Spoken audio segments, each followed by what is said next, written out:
May I have everyone stand for the Pledge of Allegiance, please?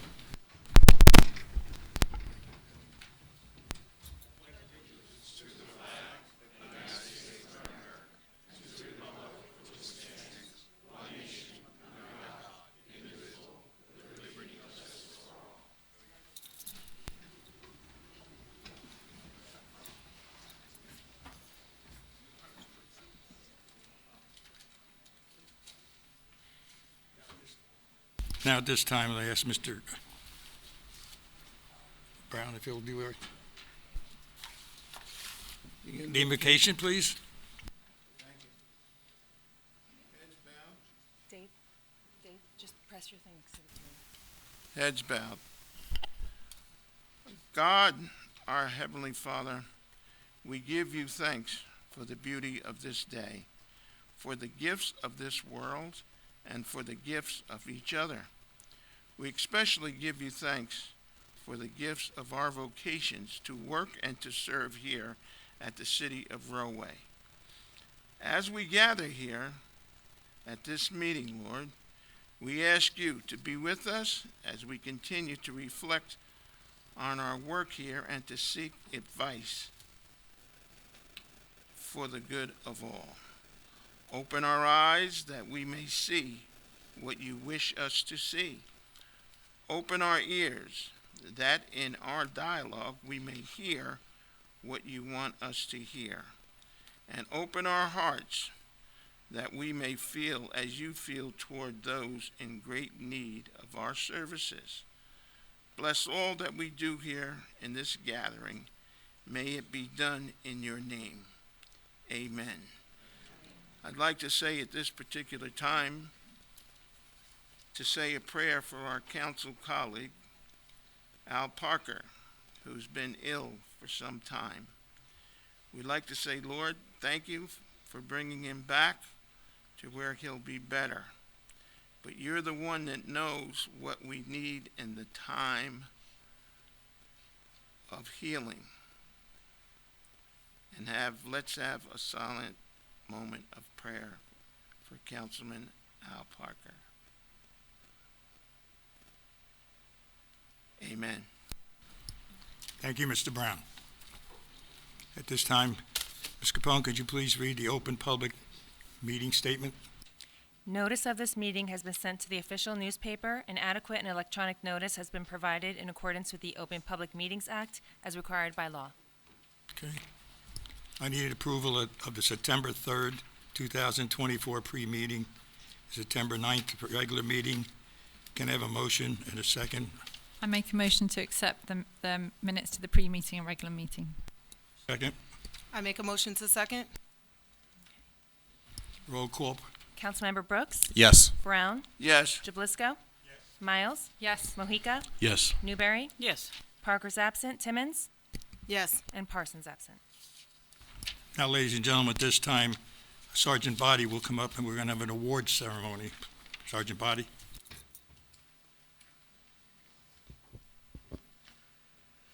Good evening, Mayor Giacobbe, Business Administrator Parham, esteemed council members, and members of the public. It is a true honor to stand before you this evening as we come together to recognize the exceptional service and bravery demonstrated by members of our police department. Before I proceed, I'd like to welcome up Captain Ganley to make a few comments.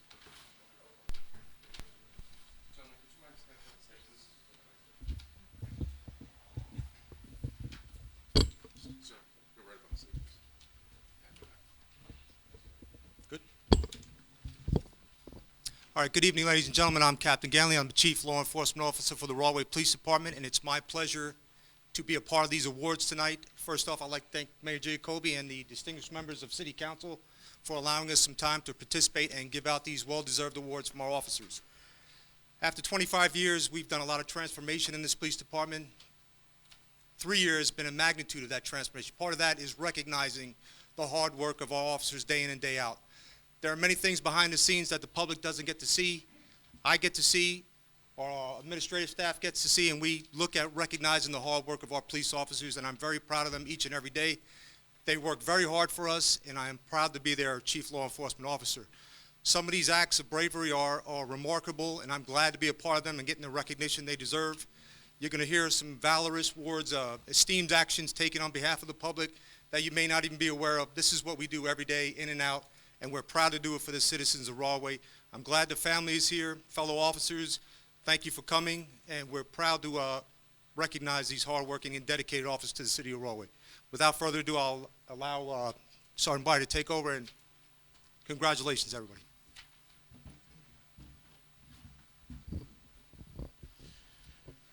Our awards ceremony holds special meaning for all of us, as it's been some time since we last gathered to celebrate the achievements of our officers and civilians.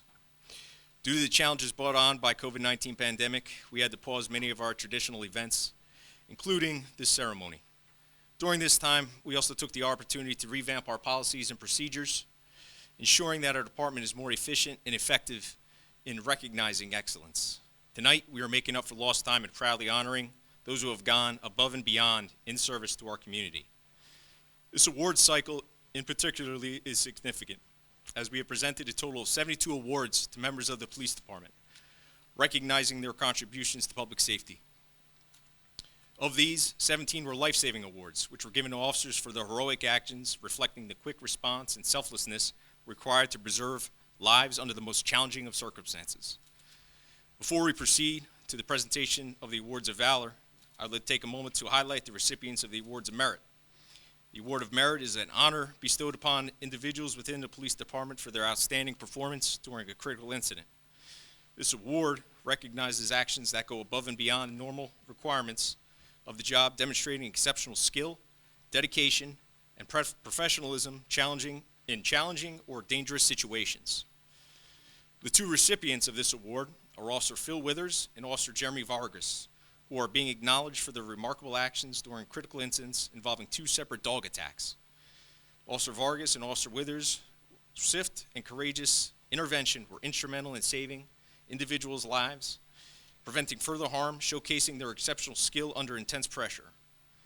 Their decisive response exemplifies the bravery and professionalism of our department. In addition to Officer Vargas and Officer Withers, the teamwork and support provided by Officers Penaranda, Garcia, Tanco, Nick Twardak, Makaruka, File, Kennedy, Corporal Villaba, Sergeant Fernandez, and Lieutenant Scaturo were vital in managing the scenes and ensuring the safety of all involved. For their outstanding performance, Officers Vargas and Withers were presented with the Awards of Merit. The letters of recognition were given to the entire team for their critical roles in this successful outcome. Please join me in honoring the above recipients with a small round of applause.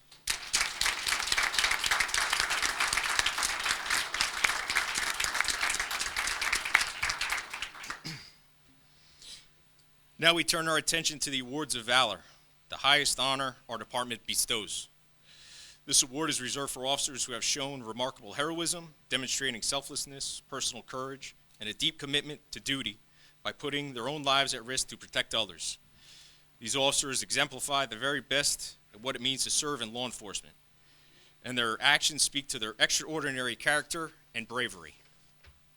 If I could have Director Briner, Captain Ganley, Master Sergeant Rengifo, and Captain Scott Ryak join me up here.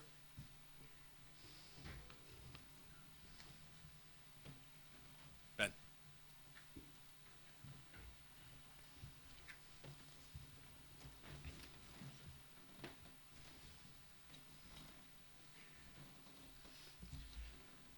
On November 22nd, 2020, at approximately 10:37 a.m., the Rahway Police Department was alerted to a high-risk hostage situation involving a suspect at the Dunkin' Donuts, located at 926 St. George's Avenue.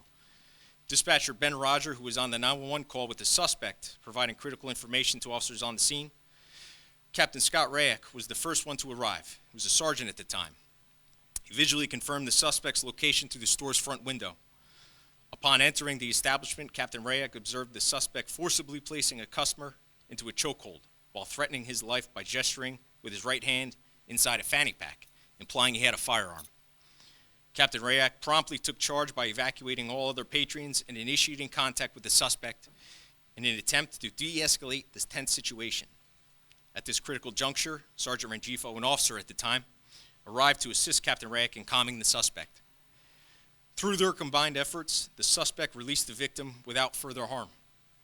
Officers swiftly subdued and arrested the suspect, ensuring the safety of all involved.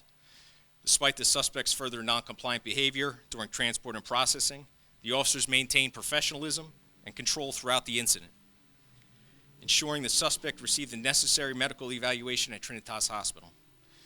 The quick thinking, bravery, and teamwork demonstrated by all officers involved were pivotal in safely resolving this dangerous situation.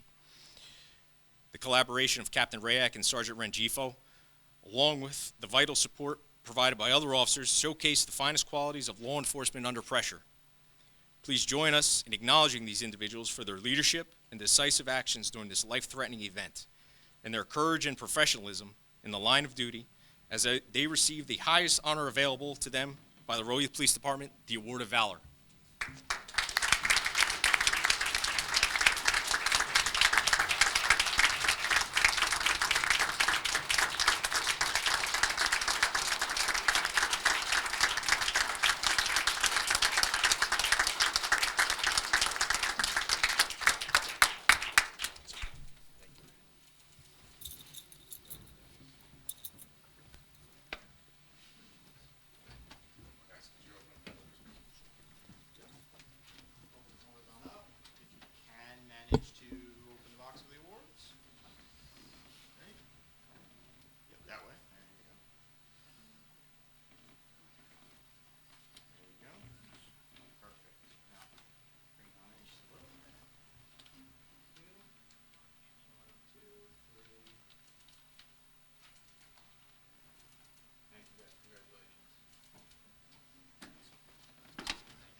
As we conclude the presentation of the Awards of Valor, there's one more special recognition tonight, one that holds deep significance for our department and the community we serve. It is not often that we bestow this honor, but tonight we recognize someone whose vision and leadership have truly reshaped the course of our police service. Before I continue, can I have Director Briner up here for a few comments? Thank you, Sarge. Before we get to that, just a couple of introductory comments of thank you. First of all, congratulations to everyone who was honored tonight in Sergeant Body's reading of the awards. 72 awards, very, very impressive. Many of the officers are here in the back of the room, and thank you for being here. Let me just say something. When officers are out there risking their lives on a daily basis, right, and that's the norm. That's the norm. That's what they're doing every day as the basis. Right? To see people get 72 awards, up to and including Awards of Valor, that's a whole nother level, right? So when we talk about honoring people that are heroes on a daily basis, it really says something when we have 72 awards, 17 life-saving awards, tremendous amount of courage above and beyond the call of duty. So proud, so honored to be a part of that, so honored to be the police director for such a dedicated force of men and women who go out there and risk their lives for all of us every day. It's very, very humbling. Again, before we move on, I want to thank Council President, distinguished members of the Council, Mayor, Mr. B.A., thank you for allowing us some time to recognize these officers tonight. We really appreciate that. I want to single out Sergeant Body. A lot of time and effort goes into preparation for giving out these awards. He has a committee, but he's doing a tremendous amount of work to go through all of the reports, speak to officers involved, and identify these different levels of awards that are to be given out. So Doug really worked on this tirelessly. We really, really appreciate that. I want to applaud you.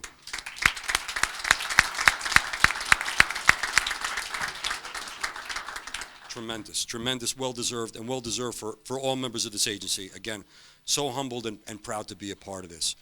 So now I'm going to transition into this last award that Sergeant Body spoke about, and this is the one that's going to get me in deep trouble. I may need to pack up my office tomorrow because there's a gentleman sitting up here who has more humility and humbleness than anybody you're ever going to meet and does not want to be recognized. So we're going to give him this award, and then we're going to run out of here before he starts maybe taking punches. But I want to recognize Mr. Jonathan Parham, our business administrator, who was the past police director, immediately preceding me as police director, who came to this agency July of 2021 with a mission, with a vision, with some goals, to take an agency, right, from good to great, right? To take a really good police department to the next level, right? And that's why he was brought in by the mayor with the approval and consent of the council. So, as Doug said, and he's going to read a little blurb right now, but a very rare thing to give out an award to a civilian now, to a director, now the BA, but we do want to honor Mr. Jonathan Parham, and I'm going to let Doug take over momentarily, please. Sir, you want to come up?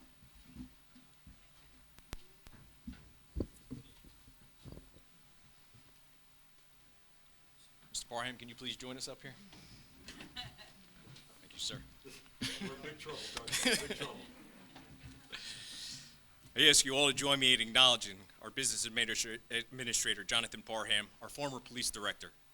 Mr. Parham's visionary leadership during his tenure brought about transformative policy and staffing changes that greatly improved the operational efficiency of the Roy Police Department.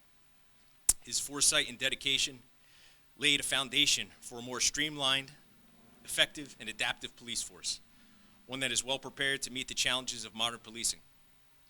Through his unwavering commitment to professional development, Mr. Parham empowered both sworn officers and civilian staff to reach new heights. He cultivated a culture of innovation where all members of the department were encouraged to think beyond the status quo and strive for excellence. It is my great honor that we present Mr. Parham with the Administrative Police Service Award, the highest recognition of its kind in our department, for his exceptional leadership, commitment to operational excellence, and invaluable contributions to our mission. Mr. Parham, your legacy of professionalism and progress will continue to inspire this department for years to come. Please join me in congratulating Mr. Parham.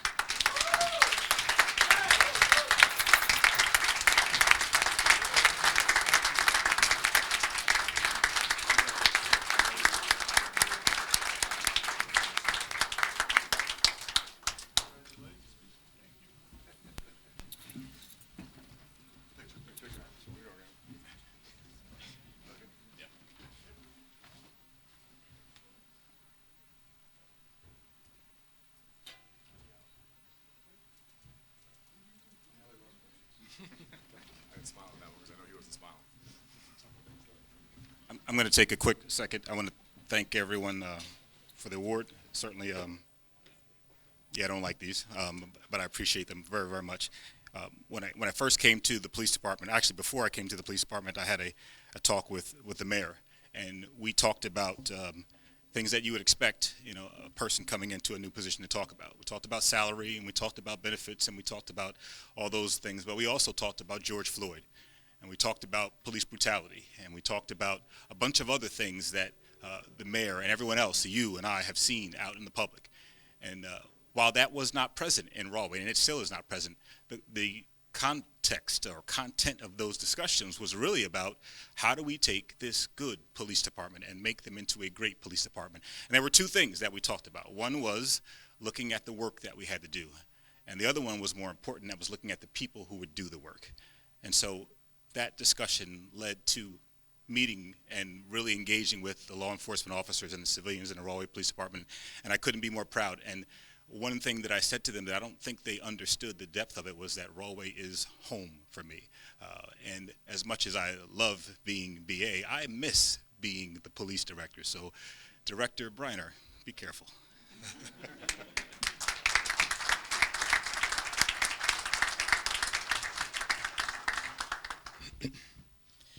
As we conclude tonight's presentation, I would like again to thank the mayor, business administrator, council members, and all of you in attendance tonight, giving us the opportunity to honor these outstanding individuals. Your continued support of our police department is invaluable, and we are grateful for the chance to recognize the bravery, dedication, and professionalism that defines our team. Thank you.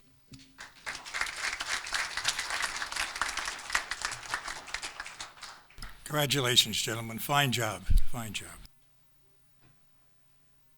Now, at this time, we have the proclamations. National Breast Cancer Awareness Month. Councilman Tilson.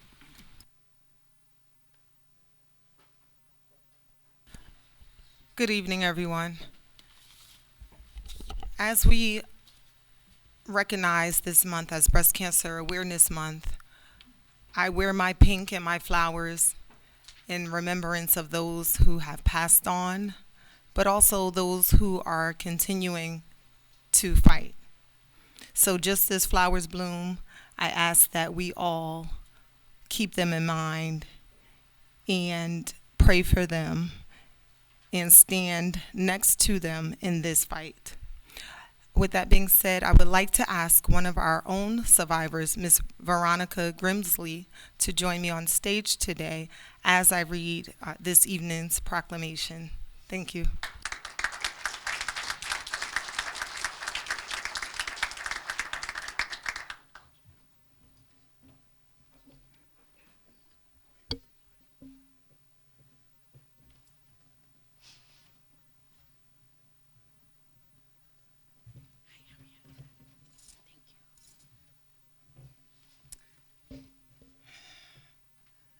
Whereas in 1985, the first Breast Cancer Awareness Month was observed in the United States, and whereas in 2024, it's estimated that among U.S. women and men, there will be 720,000 new cases of invasive breast cancer in women and 2,800 new cases of invasive breast cancer in men. And whereas this year, it is projected that there will be 42,250 female breast cancer deaths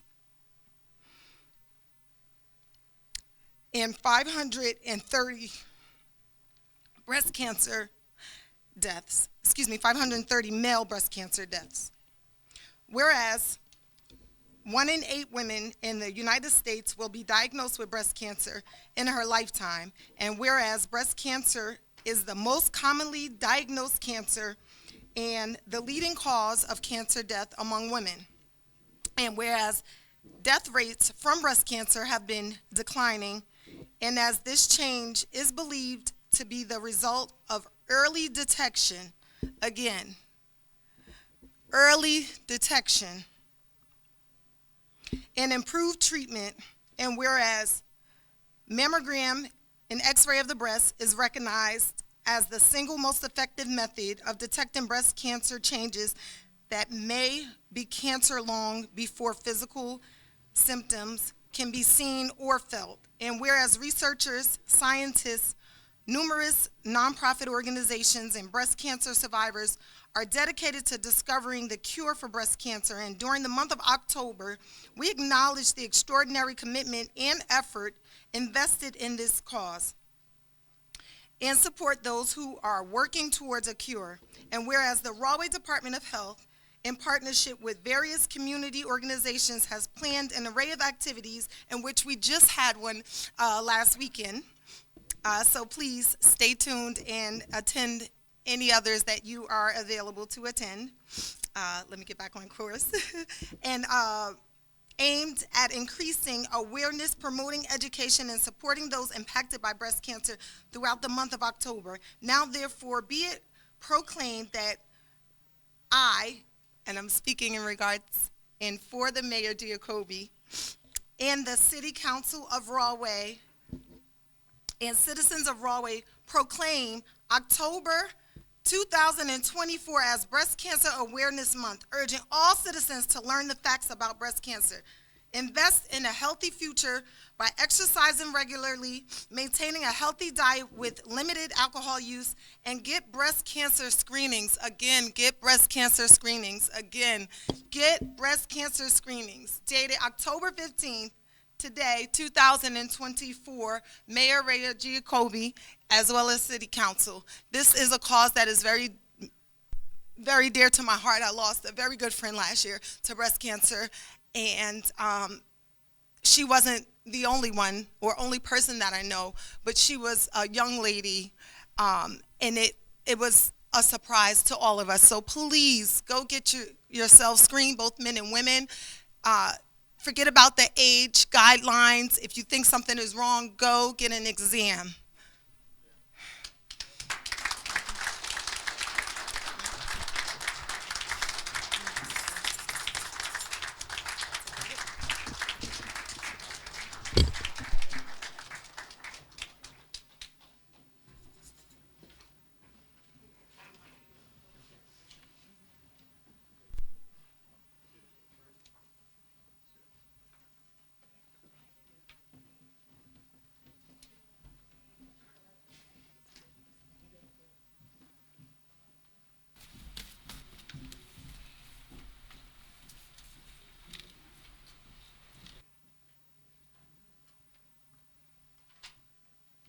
Thank you, Ms. Timmons.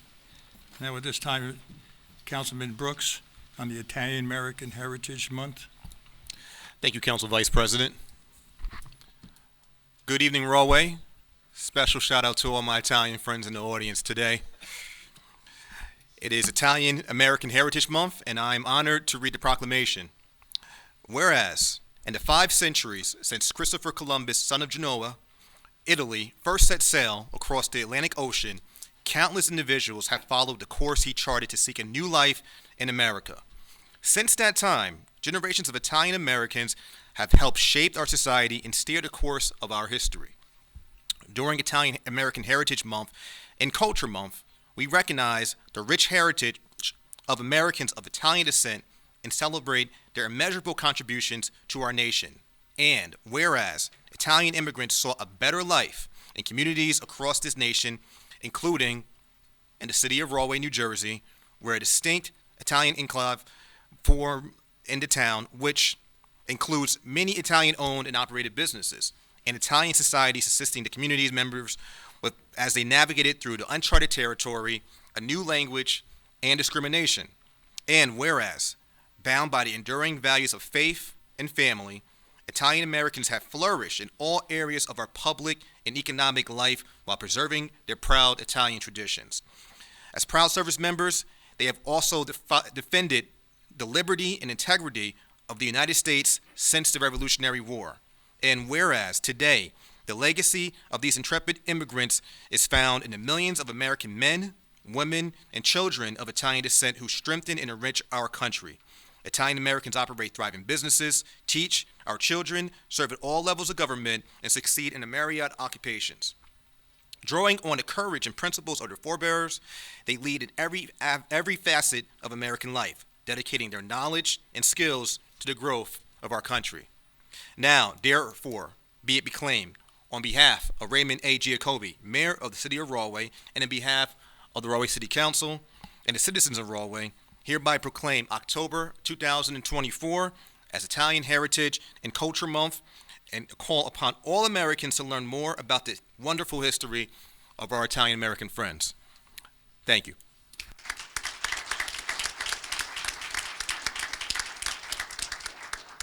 Thank you, Mr. Brooks. And now at this time, the recognition October for the LGBTO and History Month. Councilman Newberry, please.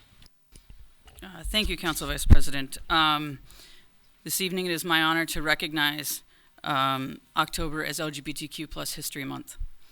Whereas the City of Rahway is committed to fostering an inclusive, diverse, and equitable community that celebrates the contributions and history of all of its residents, and whereas October is recognized nationally as LGBTQ+ History Month, an annual month-long observance that celebrates the history, culture, and contributions of the LGBTQ+ community to society, and whereas the LGBTQ+ community has made significant contributions to the social, cultural, economic, and political progress of the United States, New Jersey, and the City of Rahway, and whereas LGBTQ+ History Month provides an opportunity to honor the courage and resilience of those who have fought for equality and civil rights for the LGBTQ+ individuals, as well as to educate current and future generations about the struggles and achievements of the LGBTQ+ movement. And whereas the City of Rahway reaffirms its commitment to stand against discrimination and to work towards a society in which all people, regardless of sexual orientation, gender identity, or gender expression, are treated with dignity, respect, and equality under the law. And whereas Rahway's diverse population includes a vibrant LGBTQ+ community, and it is vital that the city acknowledges their contributions in history as part of our shared experiences and civic pride. And whereas the recognition of LGBTQ+ History Month aligns with the City of Rahway's values of inclusion and fairness, reinforcing our commitment to being a welcoming and supportive place for people of all backgrounds. And now, therefore, be it resolved by Mayor Giacobbe and this Rahway City Council the month of October, hereby proclaimed as LGBTQ+ History Month in the City of Rahway, be it further resolved that the City of Rahway encourages all residents to recognize, support, and learn more about celebrating the contributions of the LGBTQ+ community and promote understanding, inclusion, and equality for all. Thank you.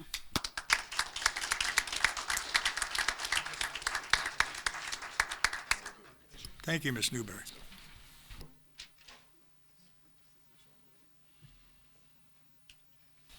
Ms. Capone, do we have any communication from the mayor's city officers or bill-paying list? Nothing at this time, Council President. Thank you.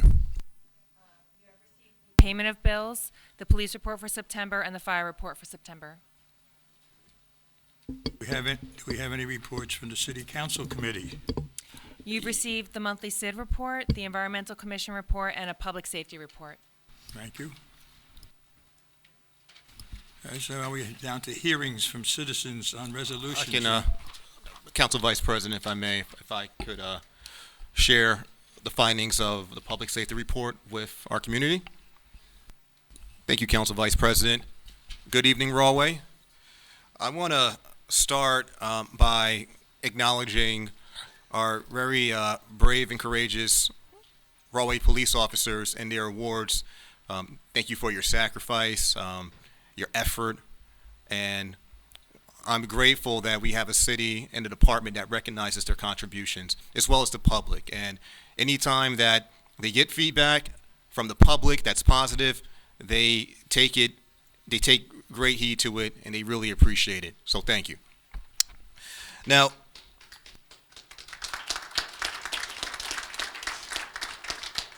Give them a contract. thank you, Mr. Levy. Star to show everybody.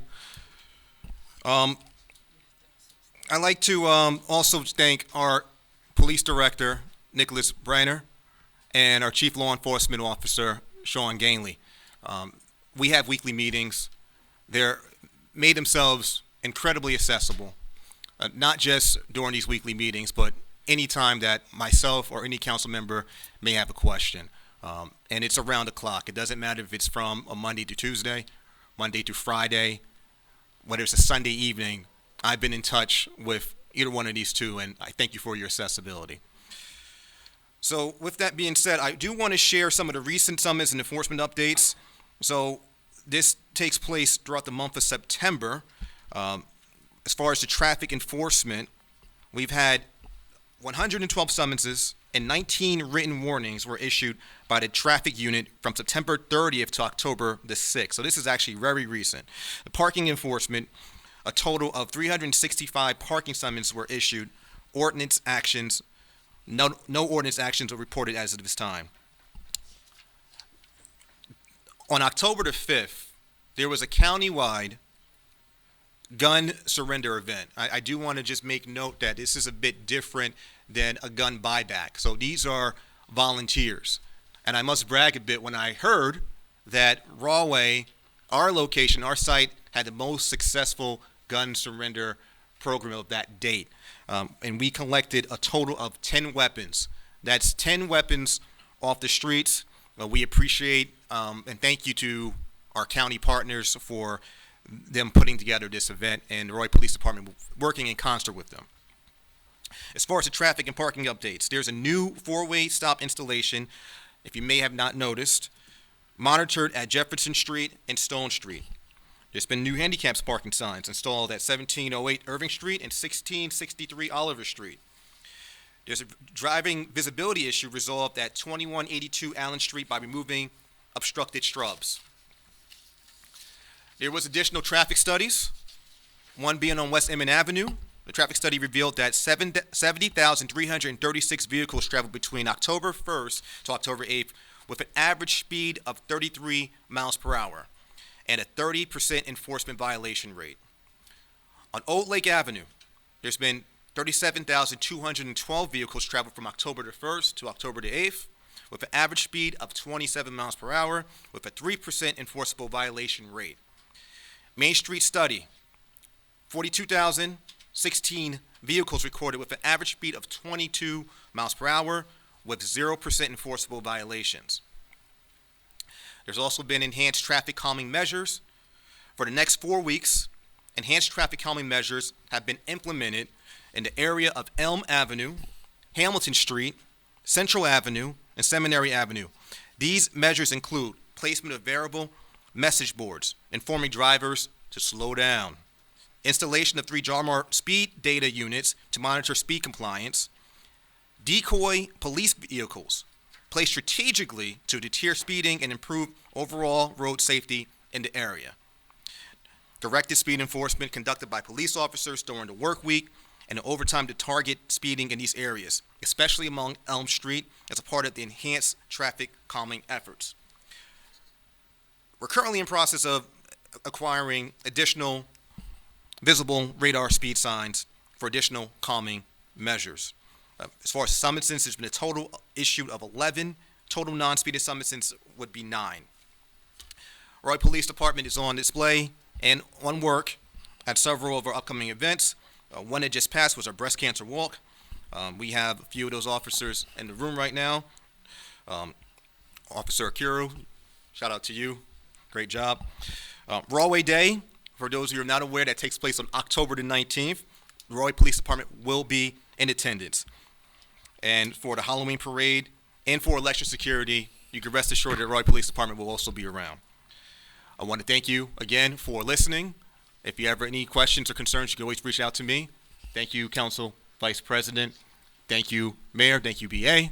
Thank you, Director. Thank you, Chief of Law Enforcement Officer. Thank you. Excellent and very informative. Thank you, Mr. Brooks. Now we're on to hearings of citizens on the resolution on the first reading ordinance only. Ms. Capone, do we have any signed up to speak? Jeff Robinson, 244 Stanton Street. State your name and your address, Yes. please. Jeff Robinson, 244 Stanton Street in Rawway. Most of you know that I'm also the chair of the city's Environmental Commission. I'm here just briefly, a few comments on Ordinance 038 on the agenda tonight. It's an ordinance amending Chapter 141, Animals, to prohibit the feeding of wildlife and amending the ordinance for fees and licensing structure. Certainly, this ordinance needed to be updated and amended, and there are some good things in this, especially some new things that were put in.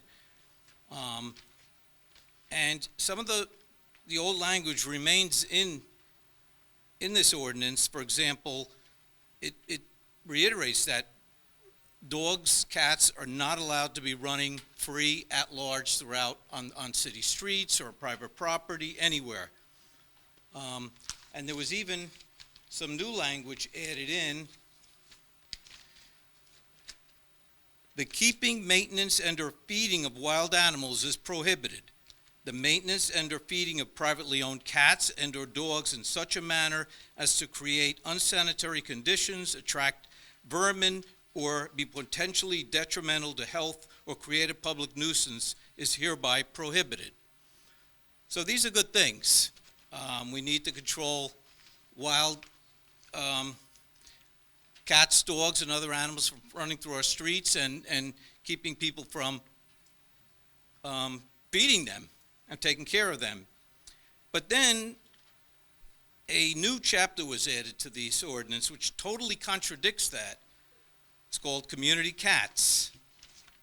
And they define a community cat as any free-roaming, feral cat that may be cared for by one or more residents of the immediate area and which has no discernible form of ownership identification. Community cat is just a little fancier name for a feral or a stray cat. So this new chapter outlines how community cat program would work. Caregivers would have to register with the city. They'd have to be provided with necessary training and materials by the city. And community cat givers would register each colony of cats that they establish or care for. And community cats may be cared for on on their private property or on somebody else's private property with permission. And these community cat givers would feed and take care of these basically wild, free, feral cats. And they would also have to make reasonable efforts to have all the free-roaming cats within their care sterilized, vaccinated against rabies, and ear tipped for easy identification by licensed veterinary personnel. Well, good luck with that. But and also, community cat caregivers are required to make reasonable efforts to provide certain necessities to each community cat under his or her care, which would be food and water and even medical care. So we have one part of this ordinance saying that it's illegal to feed stray animals like cats and dogs. You cannot let them run free.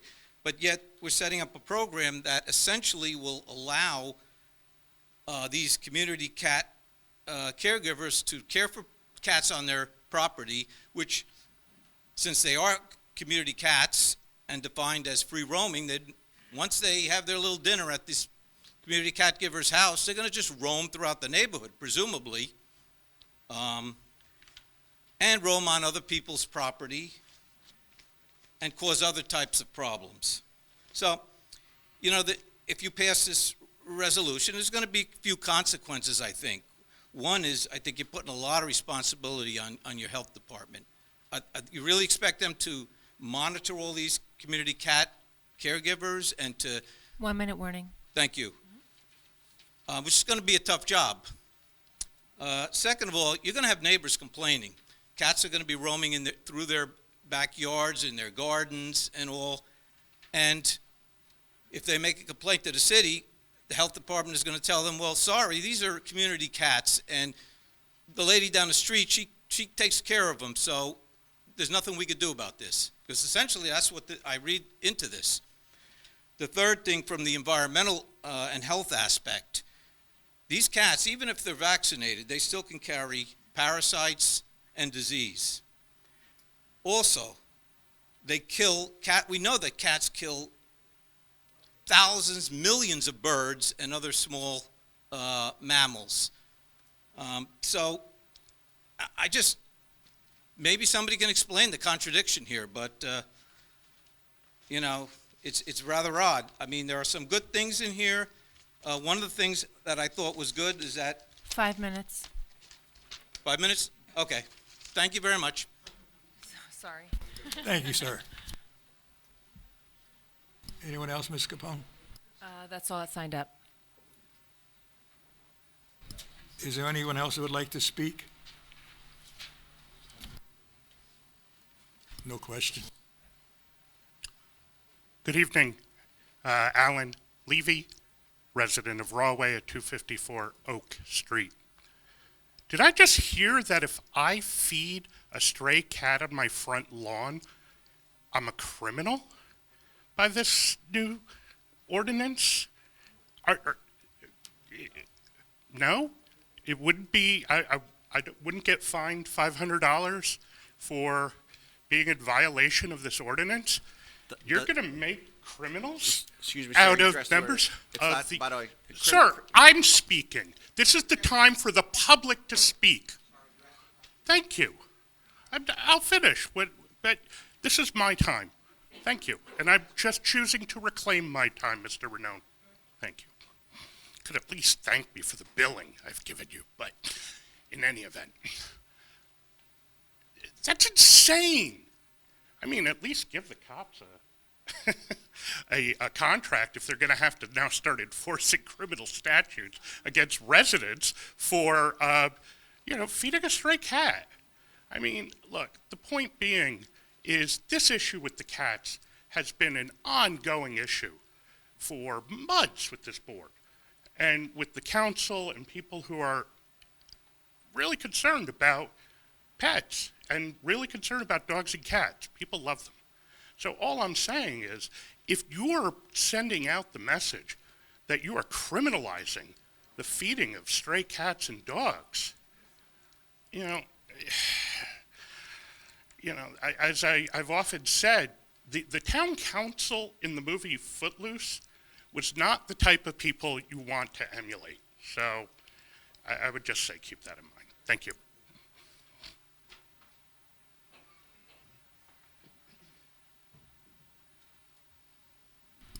Anyone else? Hi, my name is Lauren Fernandez. I'm a resident of Broadway for 18 years. The past couple of years, I noticed the increment of cats in the city. My neighbor unfortunately feeds the cats, and with the new resolution, mine is a private property, which I don't want the cats in because they pee everything and they ruin my property, yet I have no control. They have my carport, and that's where they sleep under my cars. They pee everything there. It just smells. So I don't appreciate these cats just roaming. I have nothing against the cats. It's unfortunately the irresponsible cat owners who let them loose in the first place. But I've had animal control come up to my house about 7 times trying to catch one cat. Hasn't been able to catch the cat. How much resources are we using to try to catch this one cat who was sick? The eyes were all like crusty with, I don't know what sickness the cat had. I think it's blind now because I try to get close to it, but it just uses its ears, and once it hears me, it just runs away. And I've seen them vomit in my driveway and with a lot of parasites in the vomit. My dog passed this year, and quite frankly, I blame that on just all these cats taking over my backyard. Used to be like 7 of them. Now there's only 2. So yeah, you have to fix the contradiction in this resolution. Thank you. Thank you.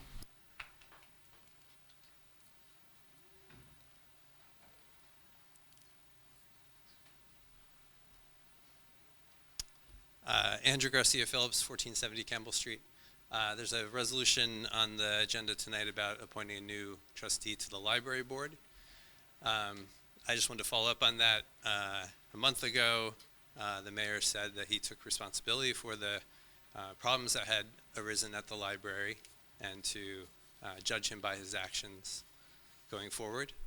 And Danny Newberry on this board said that we will get this right. She said, don't you worry, we will get this right. And so I'm just following up on that to see where we stand and see if we are getting this right. I don't know the woman that's nominated, Christina Holness, but I guess you do because it's on the agenda and you're going to vote tonight. So I wonder what background you have discovered about Christina Holness that makes you think that she is or is not suited to be on the library board. I assume you're going to vote yes. I'll be shocked if you don't. But I don't know if you're aware, there's the New Jersey State Library has a manual for trustees that outlines not rules but best practices. And among those, it lists core competencies that library trustees should have. So I wonder if you've talked to Ms. Holness and know whether she has those core competencies or not.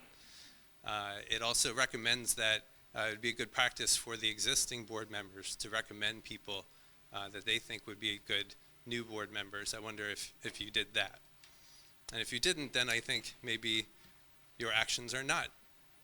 We can judge you by those actions. You're not turning a new leaf, you're just doing the same thing. It's worth mentioning that the person that Ms. Holness will replace, Jeffrey Bost, had to step down.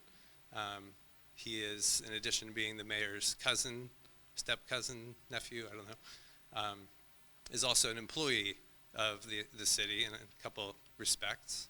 And the Attorney General has an opinion that said that employees of the city should not be on the board of the library. I assume that's why he stepped down. And the reason for that is obvious, that you want to recommend people to be on the board of trustees who are independent, who are not political allies, but are just independent people who will work on the behalf of the library, not on behalf of some kind of political agenda. You want people who are truly independent, people like Tom O'Reilly, who will really make decisions just based on what they think is best for the library, not what they're told to do by anyone outside the library. So I wonder if you've taken that step to see if she is that kind of person or not. In addition, there's a resolution on the agenda to do a bond, issue a bond that would pay for, among other things, computers for the library, $254,000 worth of computer equipment for the library, which I'm sure the library is happy to have. But I went to the library board meeting last month, and the library board did not accept the offer for the city to buy that. So I wonder why you're going forward with this resolution to issue a bond when you haven't gotten that cooperation from the library board, or that buy-in from the library board. Not that they'll be opposed to that, but that is the offer to buy that with $254,000 of bond issuance is questionable on its own. Every time we issue a bond, we have to pay bond salesmen, bond insurance, the lawyers get paid again, and there's interest on those things. And so it begs the question why we didn't just give the library the funding that they asked for. 1 minute warning. Instead of, and make them pay down or spend down their reserves, which they had saved for capital expenses like this. Instead, you made them spend all of that by cutting their budget, and now you have to step in to issue a bond to pay for computer equipment that they could have just bought on their own. The other actions that the mayor took were to offer to pay for the library's electric bill and pay for the phone bill and take 2 employees off of the library staff and pay them through the city, pay them more through the city, but then still have them assigned to work for the library. And all these things have the effect of making the library more dependent on the city rather than more independent of the city, which is, I think, the goal that those library board document recommendations have. 5 minutes. Thank you. Is there anyone else? Okay, we'll go to the first readings. Denise Rolong, 1196 Klein Place, Rahway, New Jersey, 07065. I just saw AR 21324, the resolution about buying or getting a contract with National Auto Fleet Group for the purchase of a new traffic maintenance vehicle. What the heck does that mean under the Sourcewell contract?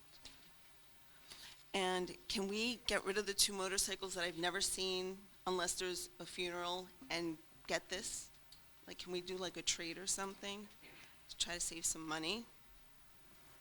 Thanks. That's my question. You want me to repeat everything? Did you all hear me? Okay. I'm sorry, can you state your name one more time?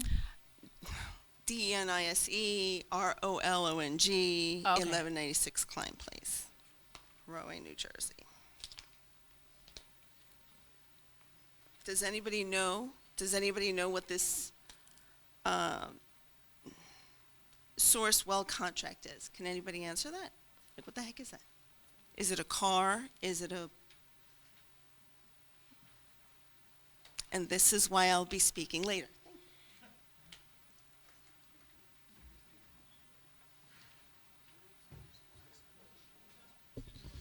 Council President, the Sourcewell contract is a pre-negotiated national cooperative that allows us to buy vehicles without going out to bid on our own. So there are several ways that municipalities can procure vehicles and other items. The first one is a local or county cooperative. The second is a state contract. And the third is a national cooperative. And Sourcewell is one of those. Due to government procurement laws and local public contracting, there are dollar amount thresholds that are required when we make a purchase. With a vehicle of that amount, you either have to go out to public bid or use a pre-negotiated contract. The Sourcewell is a pre-negotiated national co-op that allows municipalities to purchase vehicles. If you'd like me to answer the second part, no, a trade-in would not be allowed under that transaction. We would not trade in a motorcycle like if you were making a private purchase, trading in your old car, get a new car. That is not allowed under local public contract law either. Any other questions, Council President? Thank you. I appreciate the answer. Yes, you're welcome. Yes, ma'am.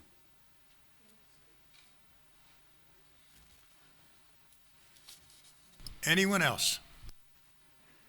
We'll continue on then. Ordinance to the first readings. Ms. Capone, could you please read O35-24? An ordinance to repeal and replace Chapter 362 of the Code of the City of Rahway entitled Stormwater Control for Non-Residential Major Development to reflect amendments to the New Jersey Stormwater Management Rules. That'd be Brooks and Mohica.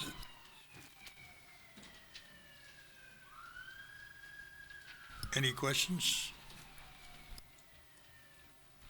Roll call? Councilmember Brooks? Yes. Brown? Yes. Jablisco? Yes. Miles? Yes. Mohica? Yes. Newberry? Yes. Parker's absent. Timmons? Yes. And Parsons absent.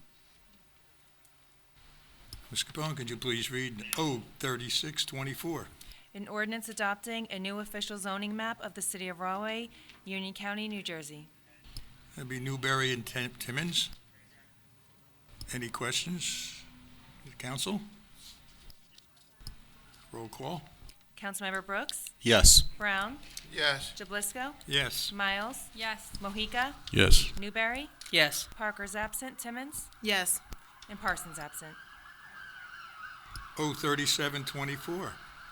An ordinance amending Chapter 5 Administration of Government, Article 17, Department of Police, 5-71, Auxiliary Police of the Code of the City of Rahway. Okay. That'll be Mohica and myself. Calvin?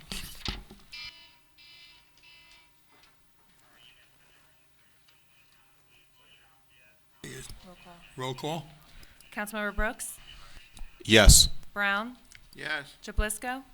Miles? Yes. Mohica? Yes. Newberry? Yes. Parker's absent. Timmons? Yes. And Parsons absent. Okay, O37-24. 038-24, an ordinance amending Chapter 141, Animals, to prohibit the feeding of wildlife and amending the ordinance for fees and licensing structure. Council Vice President, I have a question. Or not a question, a comment rather. Oh, yeah. I just wanted to respond to this. This is something that we've been working on.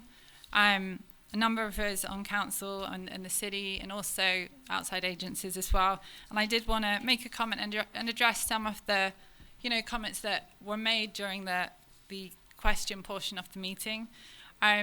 The ordinance there are many parts, but there's one part where it does say it is a violation to just randomly feed animals and wildlife outside. And then there is another part of the ordinance called a community cat part of the ordinance, and that doesn't cover someone who's just randomly feeding cats and doing nothing about the cat population and allowing cats to just multiply and multiply because they're feeding them. And the community cat part of the ordinance actually it only allows specific registered caretakers who are TNRing cats within the city with the purpose to eventually eliminate or greatly reduce the cat population. With TMVR, when, trapping isn't always easy, but it is possible and it does work. There was a comment about the health department being extremely stretched. The health department is extremely stretched. And this is where having community cat caretakers who volunteer and who are trained, they're the eyes and the ears for the health department, so they can actually help to identify areas where there are issues with the cat populations because they're feral, they're stray, they're being fed randomly, but they're not in a responsible way. So that's where volunteers can actually help the health department and be their eyes and ears and help with TMVR. And when it comes to parasites, as with many animals are wild and outside or feral. One thing with TMVR is that it allows caretakers are actually keeping an eye on the population that they may be, caretaking. So when you see sick cats, and as well as contacting the health department, a person who is managing, for example, where there's a cat issue, they can actually get that cat to a vet. The chances are that if it's a sick cat, it really isn't going to be coming back from the vet. But that's one way to help make sure that there aren't sick animals that pose a risk to public health. Again, with TMVR Vaccinate, by TMVR, not only are we reducing the cat population, but whereas if we did nothing, we also increase the risk to rabies and exposure to rabies by doing TMVR.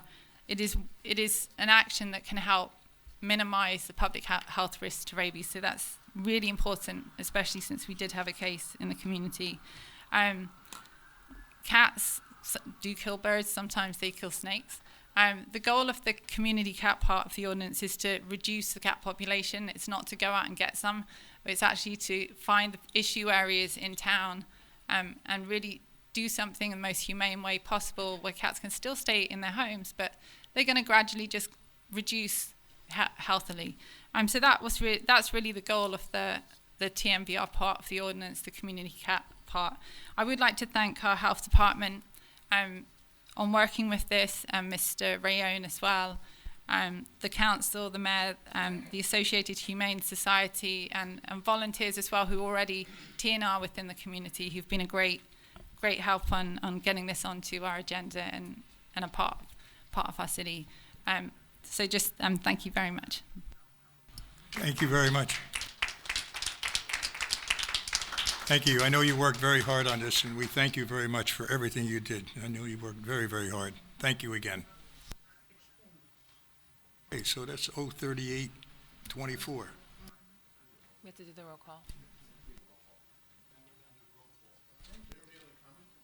I'll make a slight comment, real quick. I also want to, thank Councilwoman Miles for her hard work, her advocacy.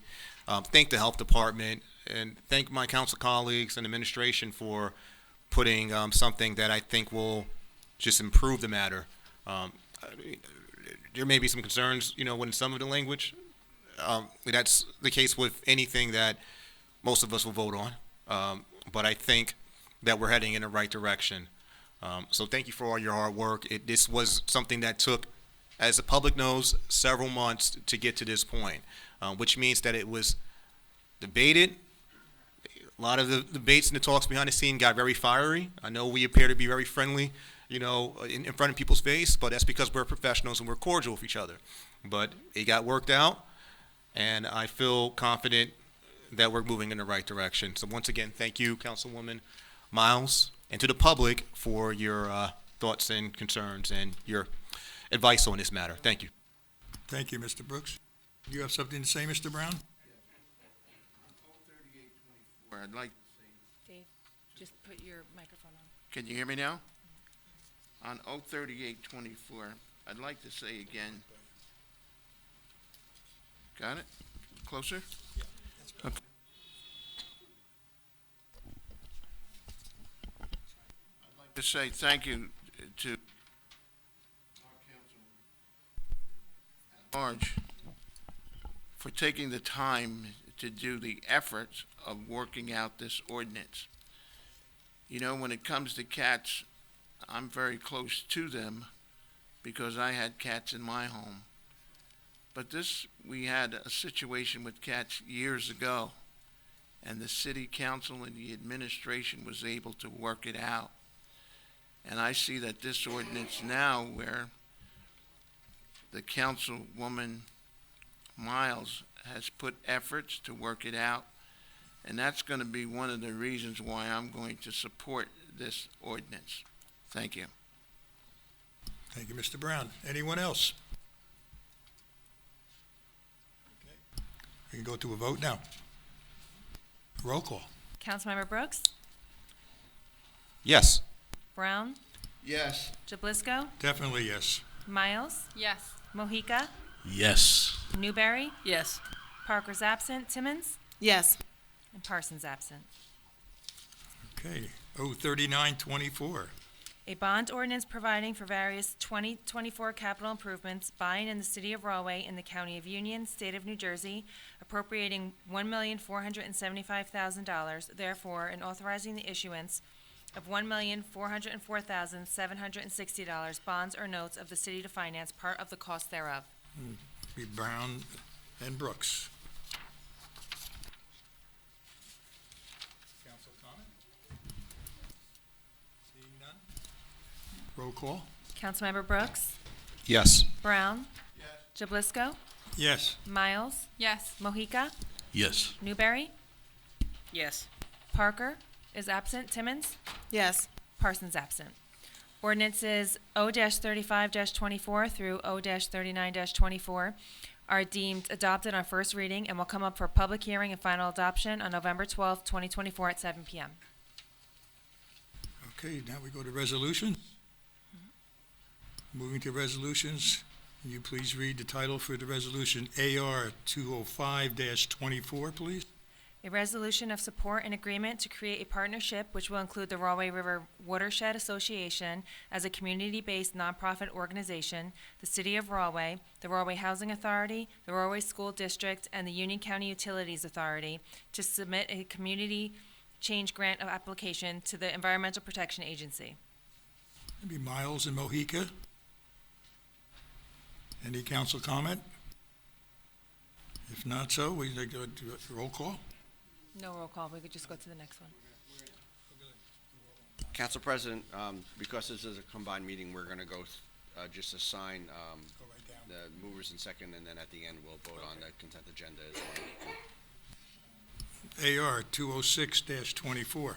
A resolution approving a professional services contract with THA Consulting Incorporated for professional parking assessment services for the City of Rahway. Newberry and Timmons. AR 207-24. A resolution to accept the 2024 Hazard Mitigation Plan Annual Progress Report. Brooks and Brown. AR 208-24.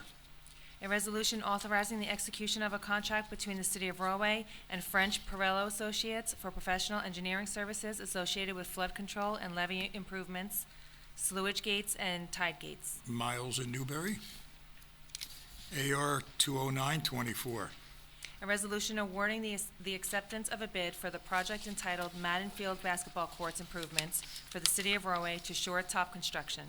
Myself and the council. AR 210-24. A resolution authorizing an agreement with the City of Plainfield Health Department to provide the City of Rahway Health Department reimbursement for childhood-led services. Brooks and Brown. AR 211-24. A resolution awarding a contract to Off-Duty Management Incorporated for the management of police extra duty assignments. Newberry and Millers. Miles. AR 212-24. A resolution appointing a deputy records custodian within the Rahway Police Department. Timmons and Mohica. AR 213-24. A resolution authorizing a contract with the National Auto Fleet Group for the purchase of a new traffic maintenance vehicle under the Sourcewell contract. Miles and Newberry. AR 214-24. A resolution authorizing the cancellation of exempt properties. Brooks and Brown. AR 215-24. A resolution authorizing the refund of money due to the redemption of tax sale certificates for 2022 tax liens. Myself and the council. AR 216-24. A resolution authorizing the refund of overpayment of taxes for the calendar year 2024. Timmons and Brown. AR 217-24. A resolution appointing a municipal tax assessor for the City of Rahway. Mohica and Brooks. AR 218-24. A resolution authorizing the City of Rahway's mayor or his designee to enter into an agreement with the Smithsonian Institution Traveling Exhibition Service for the Black Wings Exposition. Timmons and Brown. AR 219-24. A resolution awarding a contract for removal of 11 city trees. Mohica and Miles. Again. AR 220-24. A resolution authorizing final payment and closeout change order, acceptance of maintenance bond, and release of performance bond to DLS Contracting Incorporated for the CDBG Year 49 Audrey Drive, Cora Place, and Harrison Street Improvement Project. Miles and Newberry. AR 221-24. A resolution awarding the acceptance of a bid for the project entitled Main Street Lighting and Landscaping Improvements for the City of Rahway to AA Berms LLC. That's Browns and Brooks. Brown and Brooks. AR 222-24. A resolution authorizing an agreement with the New Jersey Medical School Global Tuberculosis Institute at Rutgers Biomedical and Health Sciences from January 1st, 2024 to December 31st, 2024. Timmons and Mohica. AR 223-24. A resolution acknowledging the mayor's appointment of a member to the library board to fill an unexpired term. Brown and Miles. AR 224-24. A resolution awarding a service contract for removing and transporting 5,000 cubic yards of leaves from DPW facility. Mohica in Newberry. AR 225-24. A resolution authorizing a contract with the New Jersey Emergency Vehicles PL Custom for the purchase of a new Chevrolet Type 3 Medallion 170-inch ambulance under the Sourcewell contract. Myself and the council, entire council. AR 226-24. A resolution authorizing a refund of overpayment of water bills. Myself also in the council.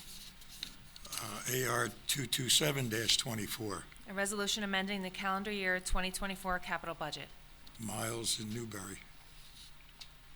AR 228-24. A resolution authorizing an interlocal services agreement with the Borough of Highland Park for the provision of tax assessor services. Brooks in Newberry. AR 229-24. A resolution authorizing the award of a non-fair and open contract with DeFrancisco, Bateman, Kunstman, Davis, Lair, and Flam, P.C. to provide tax appeal services. Timmons in Newberry. Okay.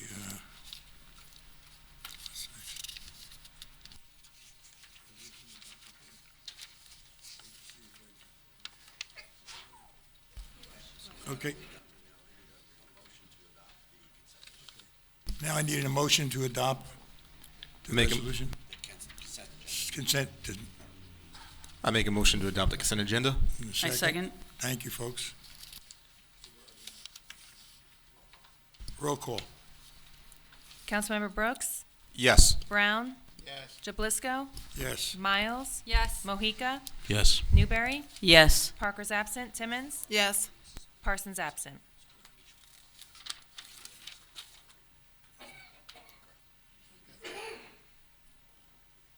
Okay, ordinance, for the final reading, I'm sorry, 033-24. Sorry, I got you off there. Ordinance 032-24, an ordinance amending Chapter 401 of the Code of the City of Rahway, Vehicles and Traffic. That's all. Read what's in the red. Parker's not here, so you just need another name. So put Newberry. Okay, at this time, we open the public hearing on ordinance 034-24. We have 5 minutes to speak. Anyone wishing to speak, please direct your comments to the city council. Ms. Capone, has anyone signed up to speak? No one has signed up. Thank you. Anyone else have any other any comments?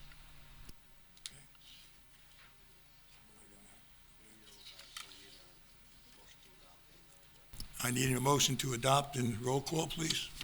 So moved. Second. Roll call. Councilmember Brooks? Yes. Brown? Jablisco? Miles? Yes. Mohica? Yes. Newberry? Yes. Parker's absent. Timmons? Yes. Parsons absent. Okay, so we go to 034-24. 33.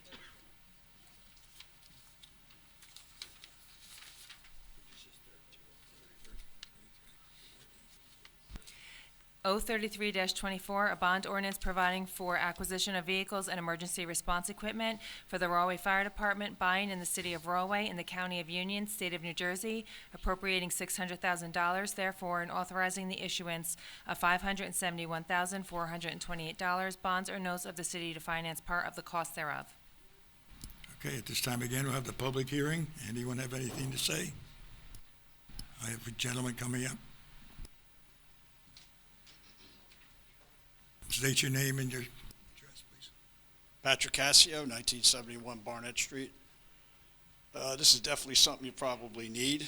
The only thing that draws my attention is the debt that this city's carrying. I mean, more borrowing. There's a lot of borrowing on this whole agenda. There's another borrowing for this item.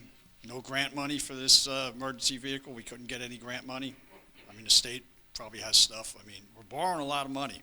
You guys keep voting yes, yes, yes. So just wanted to throw that out there, something to think about. So it's a valid question. I mean, I never hear it even brought up down here. So there's no grant money to buy this vehicle.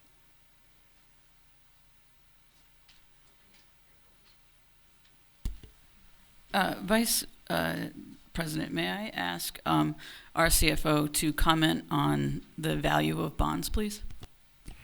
Thank you. When it comes to these type of capital projects for municipal government, you have to take a few things into consideration. The concept of borrowing money for a long-term project makes sense when you think about it in terms of the useful life of that project. If we were to charge the residents a one lump sum fee of $600,000 in the budget today, you're basically penalizing the people who live in Rahway today for an item that we're going to have use of for the next 10 or 15 years. By funding it through a bond ordinance, and we fund that bond ordinance every year for the next 15 years as an amortized debt, then the people who are going to have the use of that product of the next 50 years pay their fair share along the way. And that way we're not overburdening any specific group of people in a specific period of time. The debt we do pay, we get favorable interest rates on, what we call non-taxable interest rates, because government agencies don't pay, the investors who buy the government debt don't pay don't pay taxes on it. So it's tax exempt debt. So we get it roughly 50% of what a commercial rate would be. It's very, very favorable terms. Anyone else? Roll call, please. Councilmember Brooks? Yes. Brown? Jablisco? Yes. Miles? Yes. Mohica? Yes. Newberry? Yes. Parker's absent. Timmons? Yes. And Parsons absent. Okay, O3424. A bond ordinance providing for acquisition of an ambulance and related equipment for the Rahway Emergency Squad, buying in the city of Rahway in the county of Union, state of New Jersey, appropriating $400,000, therefore, and authorizing the issuance of $380,952 bonds or notes of the city to finance part of the cost thereof. Okay, once again, at this time, is there anyone like to get up and speak? Cassio, 1971 Barnett Street. Same question that wasn't answered before. Any grant money? You know, no one's asking the taxpayers to pay this every month or every year. It's a legitimate question. You're carrying $78 million in debt. His explanation, I don't agree with at all. We understand what's going on here, but debt has to be paid back, and grant money helps offset that. Nobody's saying that the taxpayers should pay for this, you know, all at once. Nobody said that, but this city's carrying a lot of debt. That's a fact. He's been here 30 years. He handles it the way he wants to handle it. He's not right all the time. And you guys need to start speaking up. My taxes went up a lot this year, and a lot of it's because of mismanagement. And I'm going to keep coming down here. I'm going to keep bringing it up. I'm getting tired of it. I'm a working person. I don't have hundreds of dollars to throw around every couple of months because the taxes keep going up. So grant money would help offset this. Roll up your sleeves and look for it.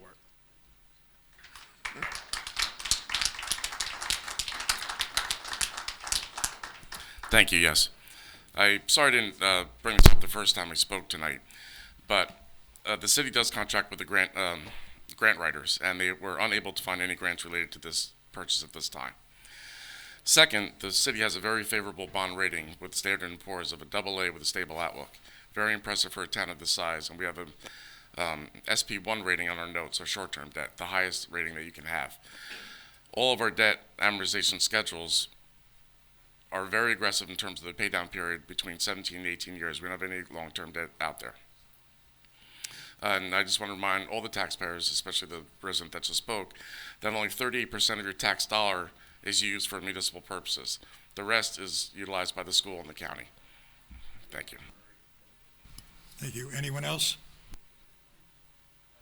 Okay, we'll go to the roll call, please. Councilmember Brooks? Yes. Brown? Yes. Jablisco? Yes. Miles? Yes. Mohica? Yes. Newberry? Yes. Parker's absent. Timmons? Yes. And Parsons absent. Okay. Miscellaneous? the block party permit. I make a motion to accept BP 2408. I second. Second. Yes, Councilmember Brooks seconded. Okay, roll call. Councilmember Brooks? Yes. Brown? Jablisco? Miles? Yes. Mohica? Yes. Newberry? Yes. Parker's absent. Timmons? Yes. And Parsons absent.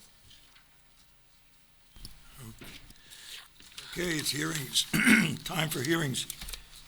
Anyone has 5 minutes who'd like to get up and speak on anything, they may do so. Do we have any on the list? Bob Markey, 103 West Main Street. Good evening, Mayor, Council, City Clerk. And thanks for the opportunity to speak this evening.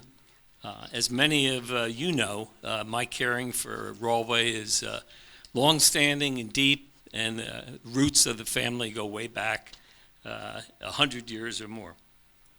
In the late 1970s, as the founding president of the Rawley Chamber of Commerce, which you may have forgotten or not known, and with the help of my dear friend and then later chamber president and then mayor and now Assemblyman Jim Kennedy, we raised the dollars to launch the first downtown tree planting program, planting 100 trees in our downtown at a time when there were none. That was 45 years ago, and 5 administrations later, I'm still campaigning for our town to form a tree commission. I speak tonight about the pressing need, as an alarm bell is ringing. Rawley street trees are in a crisis. Since 1997, Rawley has been recognized as a Tree City USA community. Yet we have never implemented one of the Tree City's first recommendations: establish a tree board or a commission comprised of representatives from DPW, engineering, volunteer residents, and guided by a certified arborist. The benefits of healthy trees are enormous. I could probably talk for an hour just on that, and you know many of the benefits yourself, but a quick rundown: removes harmful carbon dioxide from the air, helping mitigate climate change, absorbs up to 40% of the noisy traffic noise, improves our mental and physical health. Trees also drink a lot of water, helping to reduce flooding. Trees, from a real estate standpoint, increase market values. They reduce heating and cooling costs up to 25%, creating cooler outdoor temperatures in this time of great heat crises, produce oxygen, filter pollutants, and become a home for wildlife. I created the Save the Trees Facebook campaign in 2019 to raise awareness in our community and all around about the importance of trees. And that campaign has received over 20,000 views on Facebook without one negative comment so far. My Facebook campaign helped spawn our administration's formation of the Rawley Tree Study Committee, on which I served. The committee helped our city locate grant money to fund our recent street tree inventory, as well as an additional $1 million of grant money for street tree care. So how are Rawley street trees doing? Not so good. The 2023 street inventory was done by certified arborists who physically examined every one of the street trees in our town. They noted the make and the model, if you will, of the tree, its location, and its condition. The inventory revealed that Rawley has over 6,700 street trees, 540 of which are recommended for removal, 177 of those for immediate removal, 2,290 remaining trees need crown cleaning to remove dead, dying, and unsound limbs. 1 minute warning. Over 500 needed to be pruned on a high priority basis, and another 3,300 recommended for other pruning, and in addition, 288 stumps need to be removed. Wow, of the 6,700 street trees, almost each one needs help. How did we get there? For generations, we've asked our DPW to do too much with too little. We've got a great DPW tree crew, but it's only a couple of guys, and we provide them with about 35 new trees to oversee and plant each year. Yet we cut down over 100 trees each year. So what's the fix? We'll need to educate our community to recognize the importance of healthy street trees. A tree commission is needed, formed by mayor and council, and comprised of dedicated and trained residents, representatives from both DPW and 5 engineering, minutes. and guided by a certified arborist. It's a big job, but we can do it. Thank you. Mr. Markey, yes, you have a question. You had a program with Eagle Scout. How did Yes. that make out when you were doing that? I know that the gentleman's. His father's here. I know his father's here. How did you make out with that program? The footings were put in for the benches this past weekend, so we're moving forward. Thank you very much for asking. Very nice project. I commend you on that. Thank you.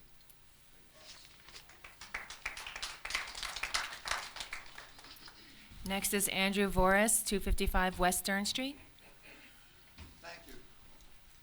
The last time that I spoke in front of the city council was 32 years ago when Jimmy Kennedy asked me to come here and explain why we were starting the Rahway River Association, today the Rahway River Watershed Association.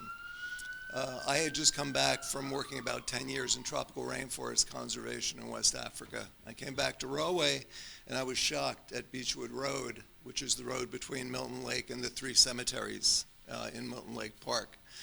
It was a dumping ground. And I worked with Tony Gige, Sr., and Jim Kennedy, and we moved 15,000 tons of garbage out of Beechwood Road, closed both ends of it with a gate, and it's a beautiful, beautiful spot right now. I've worked a lot in rainforest conservation. I've worked as a national park ranger in Yosemite.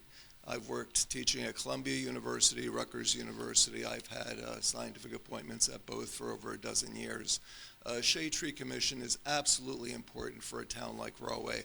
The numbers are stark: 12,000 spots that the city has for trees, 6,000 are occupied. About 1,000 of them need serious help, and like 200 of them need to come down.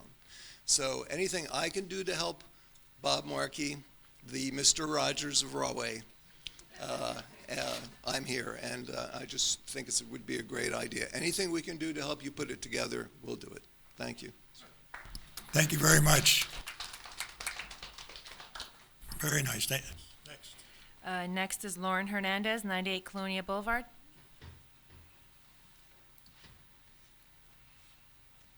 Good evening to all.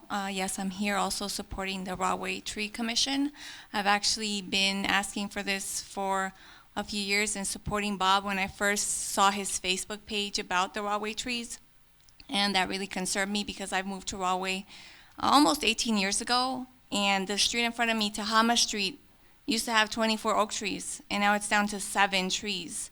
I've been emailing about this and asking for the trees to be replaced or something to be done, because it's a shame that we're just chopping down these trees, and they're not just wood, they're home, they're oxygen, they're clean air, and we're just chopping them down and not replacing them at all. I've spoken to the mayor, I've spoken to Councilwoman Miles, Council Mojica, who told me that every tree was being replaced and they're planted too, which obviously is not true, since I heard by Bob that only about 35 are being replaced and hundreds are being, or over 100 are being removed. So we need to do something about the trees. With everything going on in the environment, it's important for us to replace our trees. I moved to Rahway because I love the shade, I love the trees, and it's very sad for me to see all these trees being removed around me.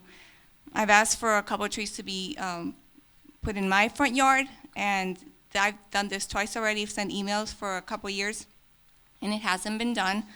I contacted Councilwoman Miles about the Rawway Tree Commission, and you haven't responded to my emails, and I called your office, and I left your message, you didn't call me back. So I'm asking you to start this commission for the Rawway Tree Commission because it's very important. We need our trees. We really do need them. So please make the effort just like you did for the cats. You can also do this for the trees because if it only took a few months to write a resolution for cats, we've been asking for years to do something about the trees. Thank you.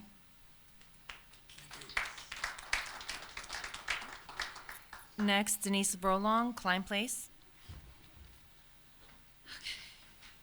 All right. So before, can you guys hear me? You all hear me? Okay. State your name, please. Denise Rolong, R-O-L-O-N-G.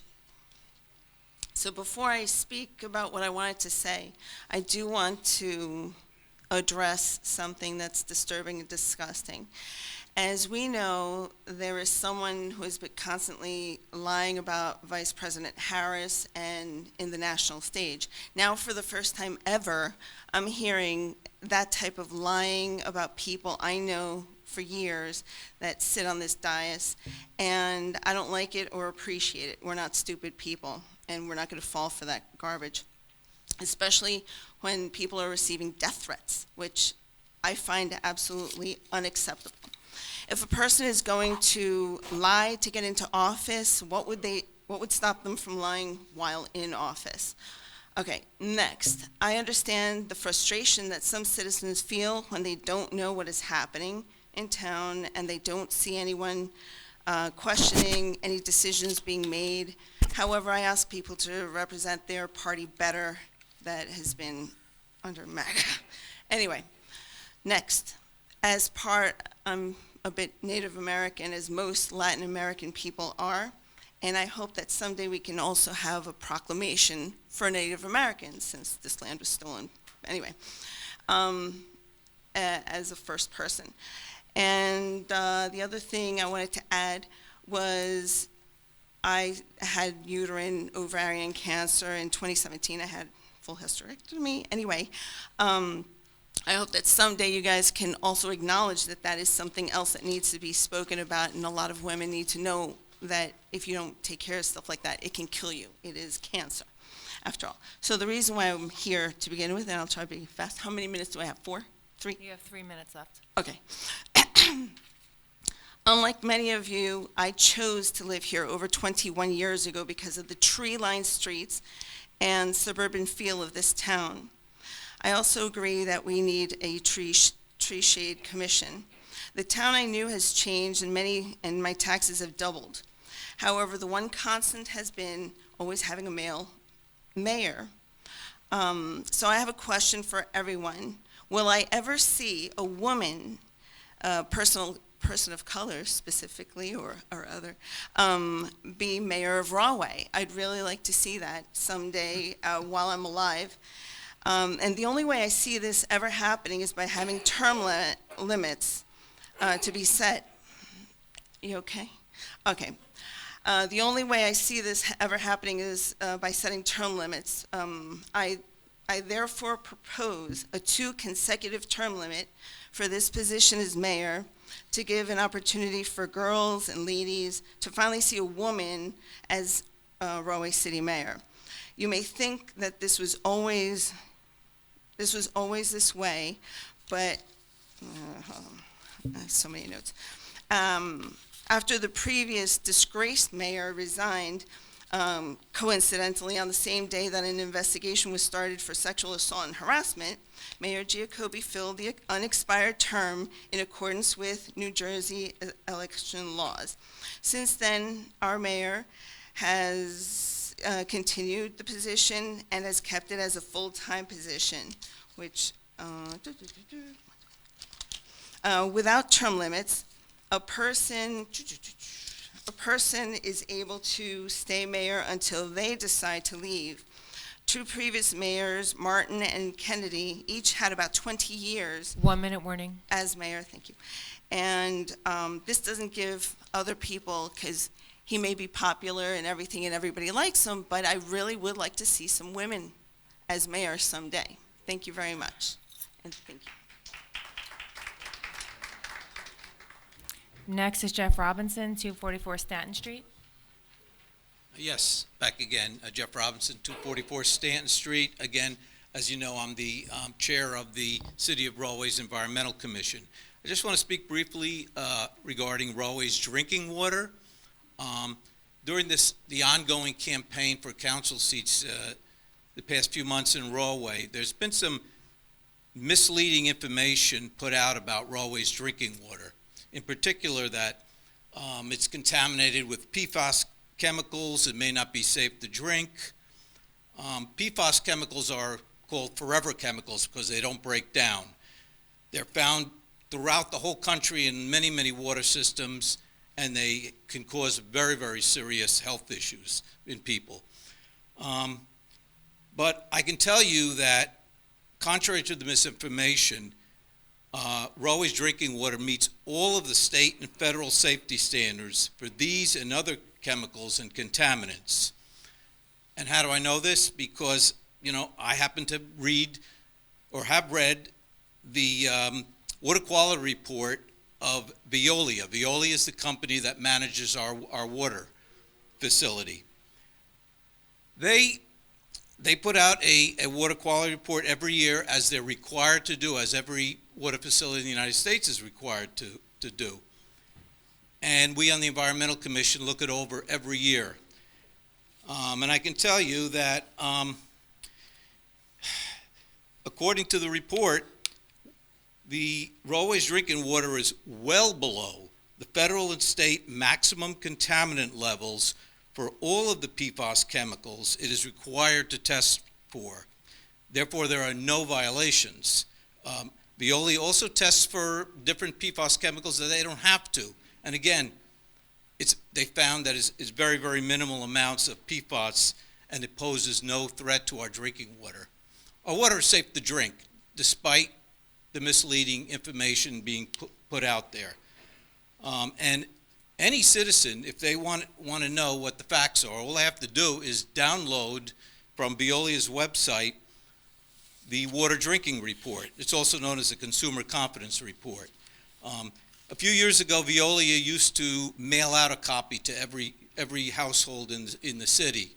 Now they put it on their website, but it's very easy to download and read, and it's easy to understand. It's written for a layman. You don't have to be a chemist to understand it. And again, it's out there, and every citizen should read it and not listen to a lot of the misinformation that's coming out of the mouths of some people out there. Also, there's been information put out that our water rates are way too high. But the reality is our water rates are pretty much on par with all of the other municipalities around us, if not cheaper. And water rates have been going up, but they've been going up everywhere, and there's a reason, because water facilities have had to upgrade our facilities, put in new equipment in order to filter out a lot of these contaminants like PFAS chemicals. A few years ago, the Environmental Commission, a group of us took a tour of the water facility here in Rahway, which we do every couple of years, and we saw some of the new equipment that was being installed, it's about 4 or 5 years ago, specifically to filter out PFAS chemicals. So it's being done. The water is safe to drink. And we really shouldn't, believe some of this misinformation that's being passed around. 1 minute warning. Thank you. Before I sit down, I think I covered it all, but again, if anybody needs to know how to go about downloading the water quality report, I have the information. It's very easy. Thank you. Thank you. Thank you. No one else signed up.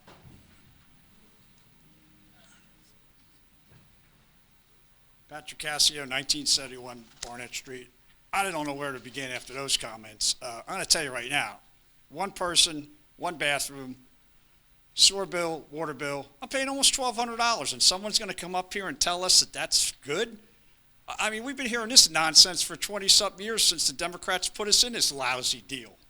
So, you know, ask the common citizen. They don't think it's fair. They don't think it's right. And you think it's okay, this water tastes okay? Raise your hand if you think the water tastes good in this town. That's laughable. Now, you could come up here and give us all this bureaucracy about meets this and meets that. Nobody drinks it. So stop the nonsense, because whatever was put out was factual. We're getting ripped off. And I'll stand here all day and debate anybody, including the mayor. We own this utility, and this company's charging like $3.99 to pay the bill online. That's an insult to somebody like me. I'm not a rich person. I got to pay an extra $3.99 to pay my water bill. You guys are milking us, and you go along with it, and every one of you guys vote for these increases year after year after year. So you own it. The other thing is about this, they charge us to collect the sewer money. They don't even provide sewer. So another excess that he misses or goes along with, that's a waste of taxpayer money. I don't even remember what it was. I know it was maybe $150,000 collecting money they don't even do anything for. But again, I really didn't want to get up here about that. Other things I wanted to talk about. I've been staying away from these meetings for a long time. You know, I put my time in over the years. People know me. I don't want to come down here and fight with anybody. I know most of you guys, but I go back a long time here, more than most of you. When Dave Brown first got elected, even when this gentleman was first around, I was kind of a young guy, but I know a lot of mayors. Martin, God rest his soul, Jim Kennedy. We used to come down here and battle with Jim Kennedy all the time. You never saw him get mad, maybe once or twice. Proctor had to leave. I ran against him, he had to leave. I ran against Sammy, he had to leave. So when this gentleman got in, I tried to help, try to be a gentleman, didn't hit him with nothing. Republicans, I actually voted for him twice. Supported him on things. I helped him, hoped that he did well. We had 2 guys leave. It was a bad thing for the town. Nobody wanted that. Because I care about this town. I've run 6 times and lost 6 times. So somebody's got to say, what kind of a dope is this guy? Because I love my town. Now I'm the opposition. I'm not the chairman anymore, but I'm still involved. And I do it because I love my town. I'm an involved citizen. But when I get a call from my mayor on my phone saying some despicable things to me about what I do for people and how I care about people. I went to a wake tonight, and I showed that family a letter that their mother gave me from 20 years ago, thanking me for being a decent citizen, because that's who I am. And anybody wants to challenge me about what I feel in my heart for people, you're wrong. And I'll stand here all day, because I'm a man about how I am. I don't lie about that kind of stuff, and I don't bring it into politics.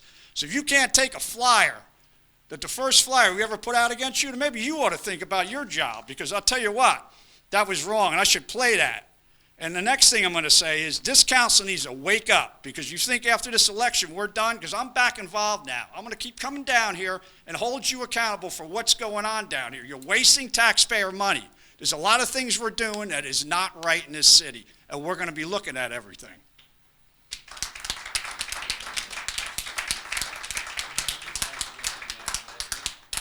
Yes, sir. Thank you, Council President. So I'd like to just provide some clarity on what Mr. Cassio spoke about. As some of you may know, my mom has been diagnosed with breast cancer. It's terminal, and Mr. Cassio and other individuals have known my mother for many, many years. Pat's right; he has been involved in this town, and regardless of whether or not you agree with his stances on things, you still have to give him credit for being involved and being a person who truly does care about the city.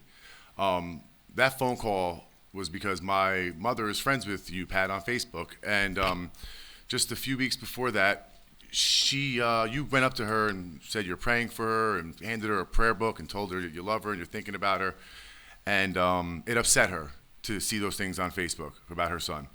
And when she related to me, it upset me. So I did call you.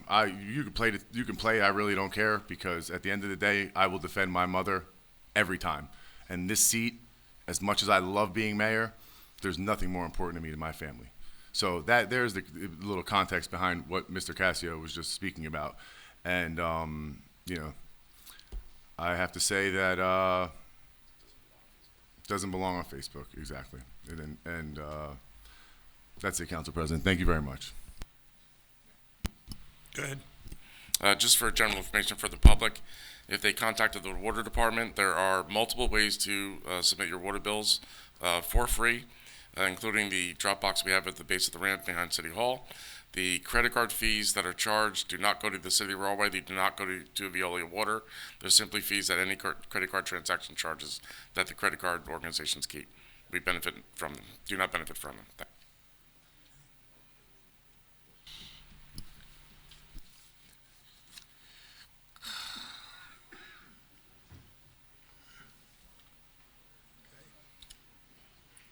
Good evening, Alan Levy, 254 Oak Street. And Mr. Renone, I apologize for snapping at you earlier. I understand you were trying to answer the question. I was wrong, so I'm saying I apologize. Members of this council, as you know, the election is 21 days away, and the silly season has begun. Now, just a few hours ago, the mayor sent out a campaign text claiming that there is mudslinging and negative energy in this election, and that there are allegedly lies being spread.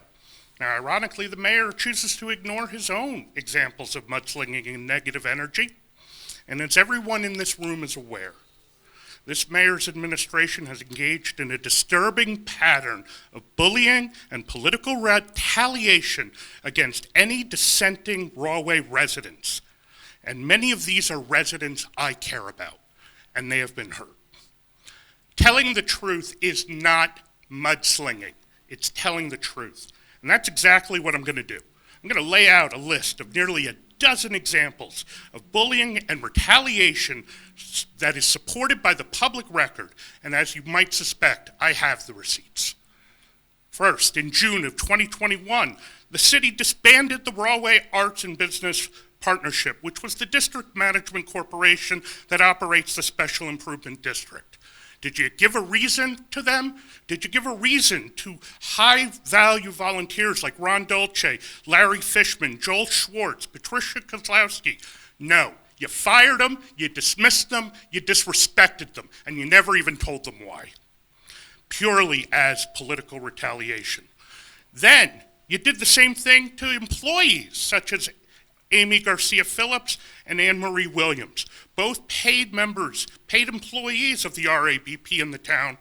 Again, no explanation, no warning, as pure political retaliation. Ian Sloat, I'm reclaiming my time. I'm reclaiming my time, Mayor. See, thank you. I want everyone to see this. You cannot handle the slightest bit of dissent or disagreement. And now everyone sees it. Thank you. Thank you for proving my point, sir. Next, Ian Sloat, the executive director of the Rahway Public Library. You publicly defamed him purely as political retaliation.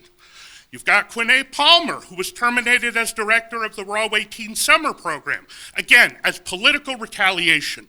Melinda Rochlin, while serving on the board of trustees of the Rahway Public Library, the mayor literally threatened her on audio recording. It's out there for everyone to hear, by threatening to revoke the health insurance of the employees of the library as political retaliation. Fortunately, Melinda stood up and said, "Don't threaten me." The Zion Lutheran Church was the target of harassment by this city administration and was issued fines for the offense of providing food and shelter to the homeless. Think about that for a second. You had fines issued against a church for feeding and sheltering the homeless? That's something out of Inspector Javert in Les Miserables. That's insane. Then you have the most offensive example of this is that last month when Arlinda Harris got up here and bravely told the public how she was bridge-gated by this mayor. When a senior citizen who all she does is simply operate and run a senior citizen talent show, and prior to the June 2024 city council primary election, the mayor threatened her by text message, stating that he would withdraw his support for that talent show. And one day after the primary was over, because she dared support Andy Garcia Phillips in a primary, The mayor pulled it and canceled it one day later. Let me repeat that. The mayor threatened a senior citizen in writing. Even Chris Christie was smart enough not to put his Bridgegate threat in writing. And the reason I bring all this up is we have members of our PBA who probably don't want to face retaliation. And it's an absolute travesty that a private citizen like me has to put up a rally to show and publicly shame this administration for not supporting its police and giving a fair contract. So I ask all of you, council members, when does it end? When 5 does minutes. one of you come out and bravely say, enough is enough? Thank you for your time.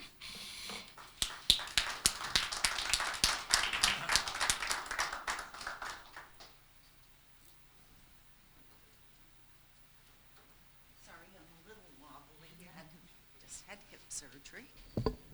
My name is Susanna Paul Hamus, 2281 Knapp Drive here in Rahway. I truly appreciate all the wonderful words that you had for the police department tonight. You praised them to the high heavens, and they so richly deserve that. They put their lives on the line every single day for each and every one of us in this city.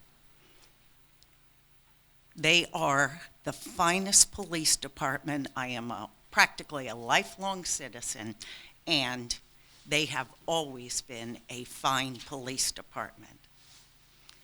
They cannot eat a meritorious award. They cannot take it to the bank to pay their mortgage. They can't feed their family with it. I beg each and every one of you to stick to your word and reward these brave men and women for the wonderful, absolutely wonderful job that they do that you have recognized here tonight. Thank you for your time. If I may, Mayor, you want to say something? If I may, Council President. If I may, Council President, negotiations are ongoing with the PBA and the FMBA. There has been meeting after meeting. Negotiations are not easy. Sometimes they get contentious. It starts off with them giving us a proposal, us countering back, and then it's working out something in the middle. And that is the process we're currently at now. So it is not, in good faith on both sides, it is not that we have halted negotiations. It is not that there is a stalemate of any kind. There is ongoing negotiations, and I'm confident that we're going to get a deal. So I'm surprised about the public's outcry, because it's not as if we halted negotiations and said that it's over, we're no longer coming to the table. It's ongoing, and I'm confident that we're going to get a deal for both the FMBA and the PBA before the end of the year. Thank you very much, Council President. Bernice Young, 200 East Milton Avenue, lifelong member. With the flooding in Florida reminded me between East Hazelwood and Milton Avenue, where I was born, we were in the flood zone. In the 50s, we spent the weekend in Rahway High School because of the flooding. Can you lift the mic up a little?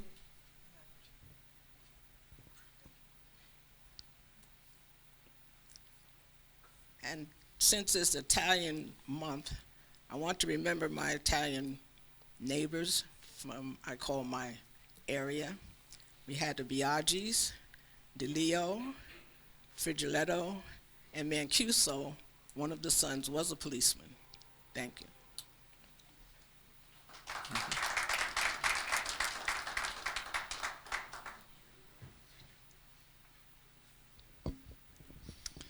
Andrew Garcia Phillips, 1470 Campbell Street. I wanted to finish what I was saying about the library. You said to judge you by your actions, and we'll get this fixed. But your actions so far have not been to fix the problem and fund the library properly. They've been to offer half measures that put the library more under your control.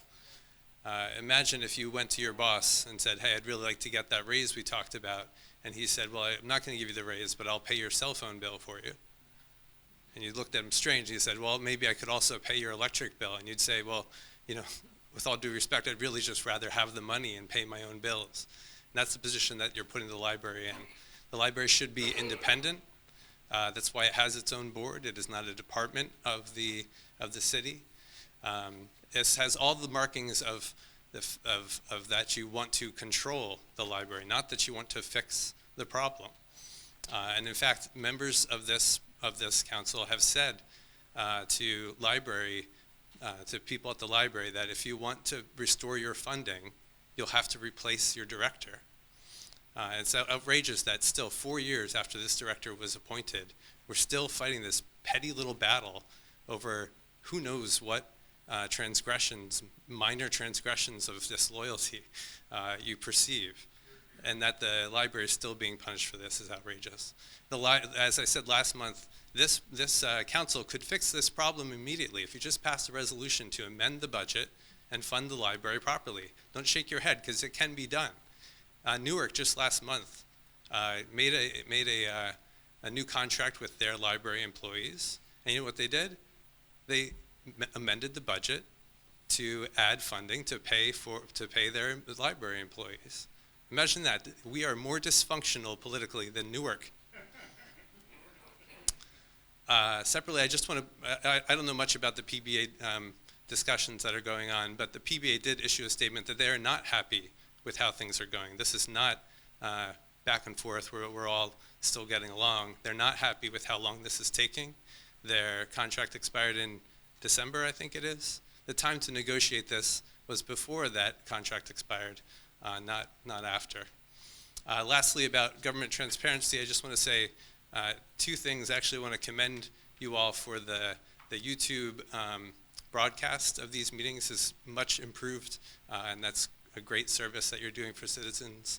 And also the agenda is much more complete than it used to be, full of documentation that people can review before the meeting.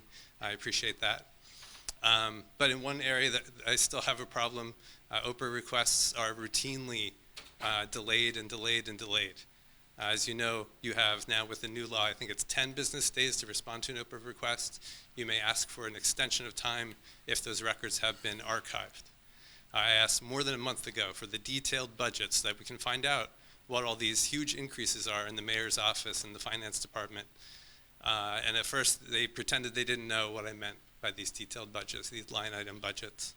They just gave me the ones that are already available on the website. And then I put it in again, and now it's been delayed 4, 5, 6 times. Are you telling me that the current year's budget has been archived and is inaccessible? I assume we'll get these budgets after the election, but this is unacceptable. The OPRA law still requires you, even though it was gutted by Lou Ranone's law partner, it still requires you to provide those documents. I think that's all I have to say. Thank you very much. Have a good night.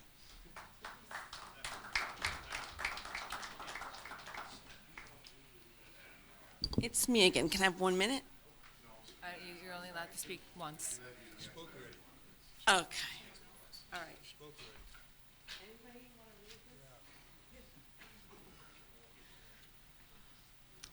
Catherine Irwin, 1400 Esterbrook Avenue. I know you think you know what I'm up here to talk about, which would be the library, but I think I've made myself pretty clear, and I think that the New Jersey State Library resources, which I invite you to check out, also make it pretty clear what the role of the City Council, what the role of the mayor is, and what the role of the Board of Trustees is for a municipal library. So beyond saying that I would really appreciate it if when we are working on our budget for next year, we don't have to think in terms of how are we going to squeeze anything into the mill rate or whatever little more above that we have been told we're allowed to consider. I would like it if we were able to build a budget that was more realistic to having a library that actually fully serves all of our community, not just the kids in the kids section, but robust programming for people of all ages, which would require filling at least 4 vacancies right now, depending on whether or not some of our employees are removed from the library and replaced at DPW.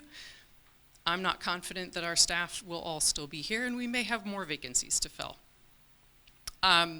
So please, do your job, let us do our job, and let us have a library that serves this community like it deserves. But what I actually want to talk to you about today is that I walked here tonight. I walk many places in town. I will walk pretty much anywhere that I can because I find cars annoying. As some of you know, a few years ago, I was struck while walking, thrown under a vehicle and dragged half a block. And yet I still walk. And so I have a bit of a personal stake in pedestrian safety in our town. And Councilperson Brooks, when you were reading that safety report, I was really intrigued to hear the numbers about speeding violations and whatnot. And so I just wanted to bring to council's attention some things that I have talked to the Traffic Bureau about, that I have talked to my councilperson about, and that continue to be things that I am concerned about in our town. One is the pedestrian signal at Central and Jefferson. This is the first intersection down from the high school. Because that last block of Central heading up to the high school is a one-way, when students are returning home, there is no traffic signal. There's only the pedestrian signal to indicate if it's safe to walk. That pedestrian signal does not automatically cycle with the light. It only cycles if you have previously pushed the button for the pedestrian signal to cycle. So students and adults don't actually know if it's safe to cross or not. They can look, they can see, oh, Jefferson has a red light, it's probably safe, but we don't know how much time we have. And to suggest that the not yet developed mind of a teenager is willing to wait is foolish. Now, I don't expect every person at every age to always abide by pedestrian signals, but I do think that changing that pedestrian signal to one that automatically cycles with the light would be a really helpful step, especially as my kids, I know some other people's kids here too, walk home down that street, and we like to believe that they follow our instructions and say, wait for the light. If that light automatically cycled, that would be really helpful, and I'm not sure that there's any reason for it not to, other than somebody's got to do the work to switch out whatever it is that makes it do that. The pedestrian crossing at the high school at Central and Madison is on, I don't know the direction, but so if you're walking towards St. George, it's on the left side of that intersection. Now, so the high schoolers cross on that left side of the intersection. By the time you get down to St. George Avenue, the pedestrian crossing is on the right side of the intersection. 1 minute warning. And high schoolers are constantly crossing on the left side of St. George, and Mr. Bob is a fantastic crossing guard and makes sure they're safe, but I'm not sure why those two crossings are on opposite sides, because it's high traffic and kids are not gonna cross over to cross in the pedestrian crosswalk. So I don't know what that's about. And finally, there is no safe pedestrian way to enter this building. I had to walk through the parking lot, and there's not even a safe way to drive through that parking lot. I have no suggestions, but that parking lot's a bit of a disaster, you know? And there are no pedestrian walkways to get to the main entrance of this building. That's an issue.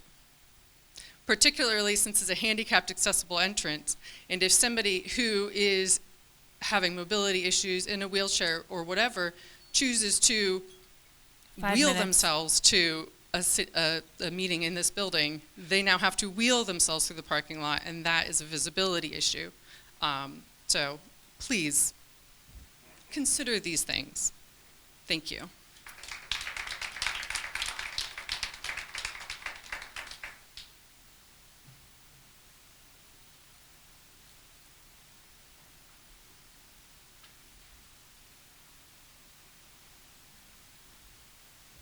Good evening, Nate Ham, 286 West Inman Ave.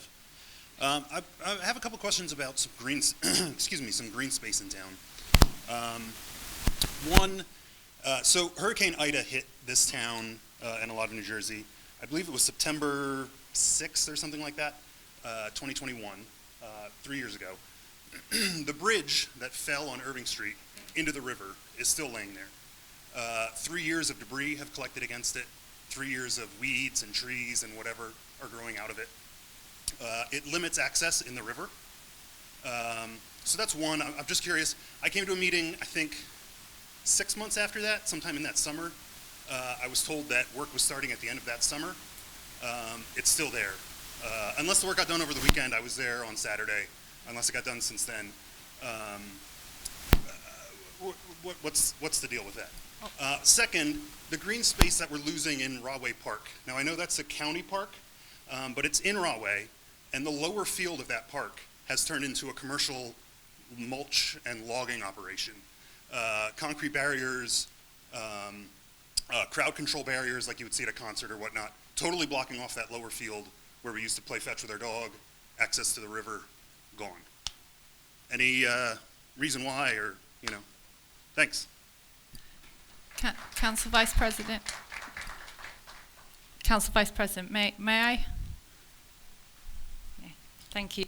Mr. Ham, I don't have your phone number, so I was trying to reach back to you this past week, so I'm just going to share the email that I had got regarding the bridge. So I have two emails, I'll read both to make sure I don't miss anything. So the earliest we'll see construction activity by the county contractor is 12/2/24. However, that date is 100% dependent on when PSE&G can remove their utilities from within the bridge deck, as they are the only utility remaining that does not have a plan for how they will relocate their lines. That could take time. It might not be until next summer. However, I've had an update since then. This past week, or last week actually, there was a meeting. This is from engineering. The county received all of their DEP approvals, which was why they were able to put the project out to bid. Regarding timing, as I mentioned in the last department heads meeting, the county is holding a pre-con meeting tomorrow. That's updated as well. Utilities controlled by the city and gas company have already been relocated or temporarily terminated. However, I understand that PSE&G and Verizon have yet to relocate their wires that run through the bridge deck. So it could be a wee while before the construction on the actual bridge can start. So, yeah, that's the update so far. Thank you.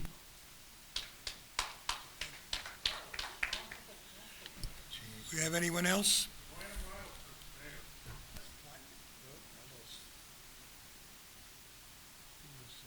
Good evening, Ron McCray, 840 East Hazelwood Avenue. I'm only going to take 2 minutes, and I just want to say something I brought here before, and I heard it this evening again about the water company.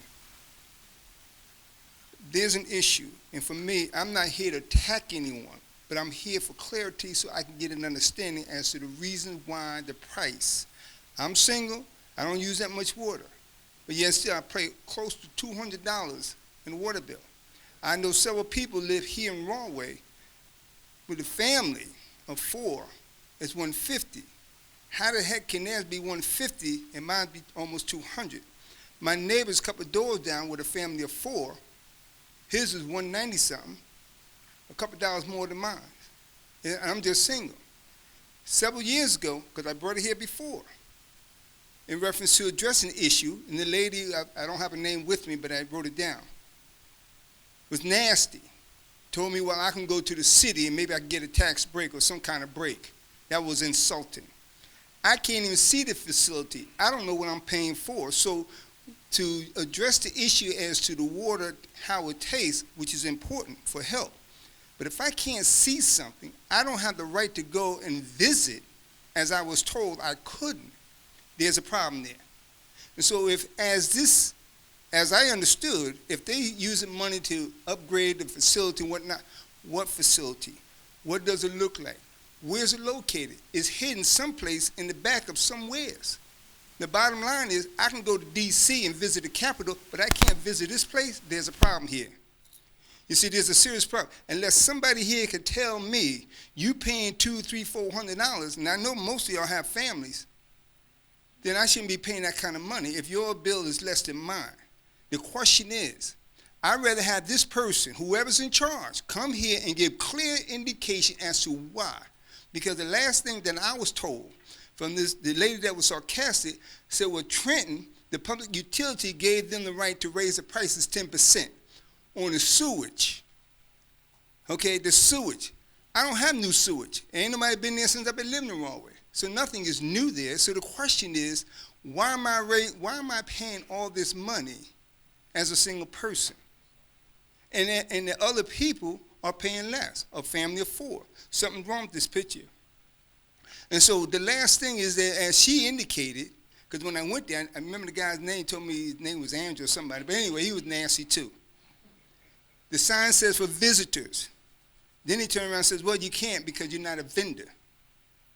Well, the sign says visitors. And then when I spoke with his supervisor, whoever she was, well, if there's a group of kids or something that was coming there, is one thing, they could take a tour. That is a problem.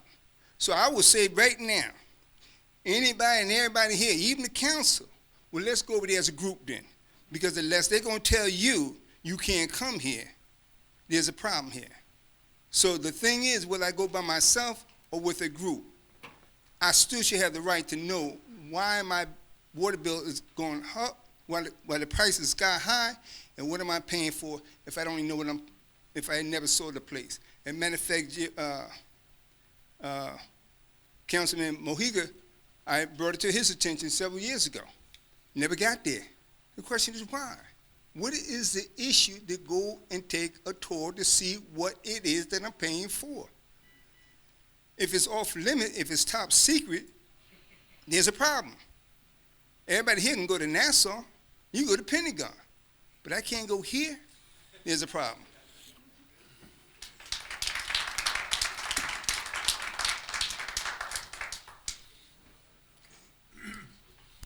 Okay, at this time, I'm going to close council. Okay. So now this time, Here comes someone council comments. Here comes someone else. One more. Hello there. Lisa Vandiver, 254 Oak Street. Good evening, everyone. Good evening, Mayor. Just wanted to touch on a couple of things that were brought up at the town hall, the NAACP meeting last month. One, somebody brought up environmental justice, and I think both sides did not quite understand what the question was about. But ultimately, it's about things like the water, and then also the Covanta plant that is very near us. And we've been having issues with explosions there. We have not received any notice from the city of what happened. Just wondering if you're aware, or at least making you aware of that. There was supposed to be a meeting scheduled by Covanta. They rescheduled it because of the NAACP meeting, but we haven't heard anything more. But, you know, that's here in our community. It's a concern. So the other thing I want to bring up is the dispensary in Ward 3, the former Galaxy site, which, you know, my preference would be, it would be a diner. I understand that we can't legislate that. Mayor Giacobbe joked, I hope, that it might have been a Chick-fil-A facility. I don't know if that was actually considered. But what came out at the NAACP meeting was whether it's a retail site or a wholesale site, and it didn't seem clear to me that any of you really knew for sure what was going in there.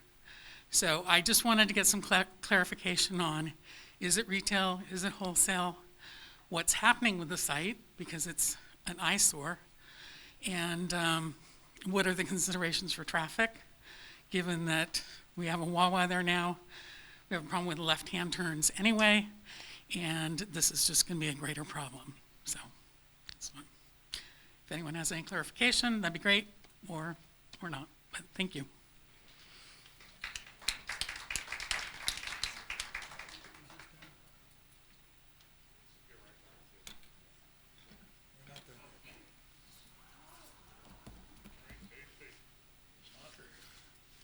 Good evening. My name's Casey Guarneri. I live at 807 Pierpont Street.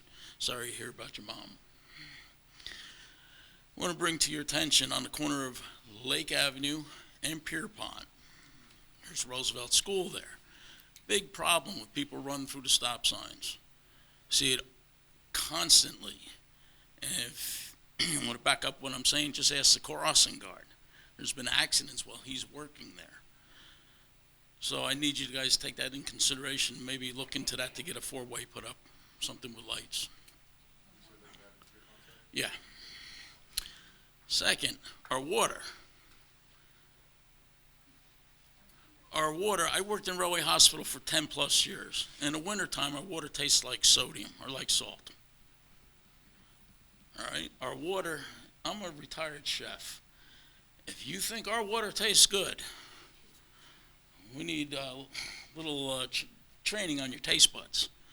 There's a lot of chemicals in there. Let's talk about fluoride. Fluoride's good for young people, first set of teeth. After that, it does nothing for you. You should be able to tell us where was fluoride, what was it for, what's the byproduct, and why did they put it in toothpaste and water?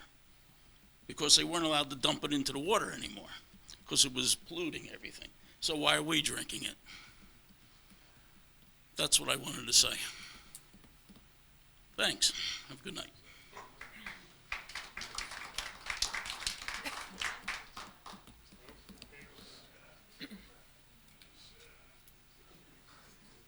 Now we will close the public meeting. Now, at this time, we'll have any council comments, starting from Mr. Mojica. Thank you, Council Vice President. Appreciate it. Just want to thank everyone for coming out tonight and voicing your opinions. Definitely a new set of concerns. It's wise to come on out and advocate for your neighborhood, for your street, for your city.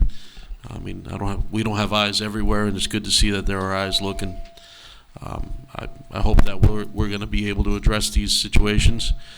I want to commend the administration and the administration heads today for answering a lot of the public's questions. Yeah, I mean, it's this thing is like loose.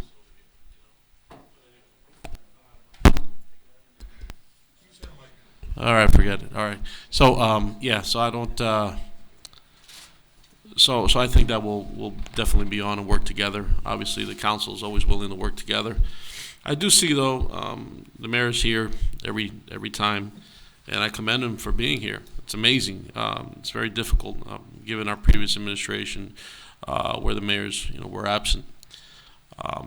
I commend them for that, and it's difficult to sit here and take the abuse. Just remember one thing: this is a city council meeting, not the conversation with the mayor meeting.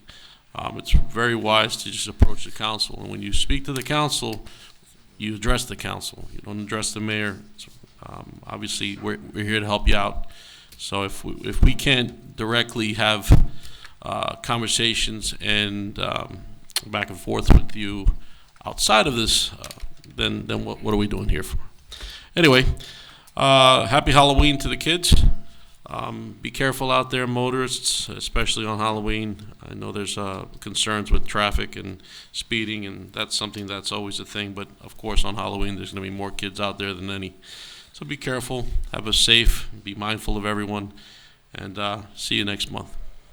Thank you. Well, Council Vice President, thank you. Just two things. I'd like to thank the city for the tennis courts. The tennis courts on Central look absolutely amazing, and I can't wait to play on them.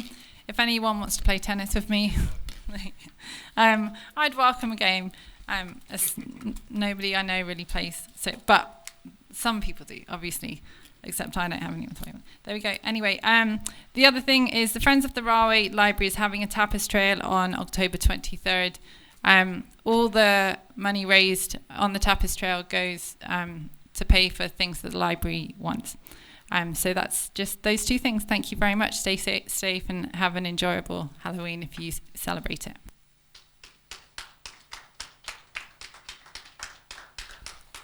Thank you, Councilwoman Miles, and I will take you up on that tennis match. We will post the results at the council meeting.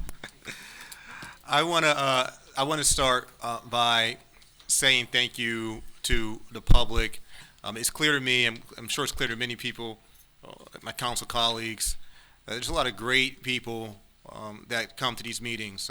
I know many volunteers, many leaders that attend, and I also just want to say thank you for what I like to say is like subject matter expert type of testimonies that we're getting from a few people in the audience. It's great information for us. I will gladly receive and read emails sent my way, but I think that the learning goes both ways, so I truly appreciate the valuable information that's been spoken about today. Lastly, as we did recognize Italian American Heritage Month, we are the city of Rahway, the home of the Lenny Lappy. It would be an injustice if we didn't recognize Indigenous People Day that took place this week.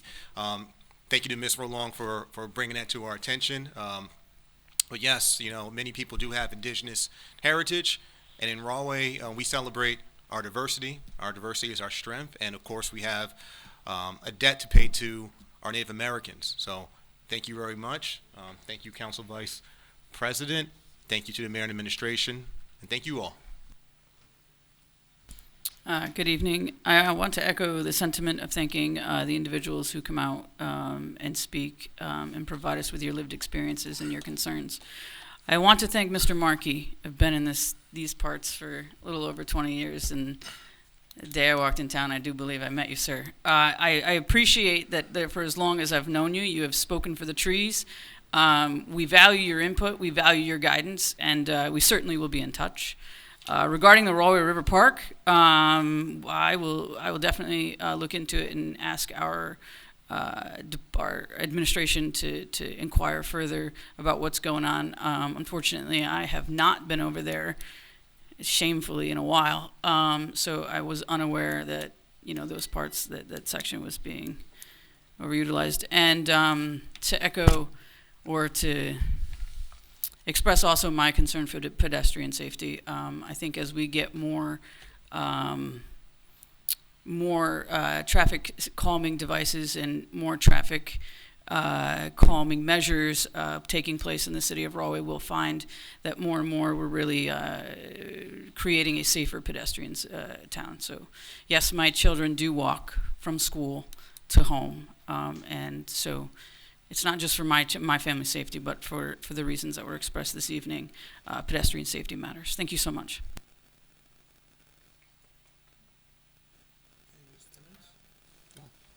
Me?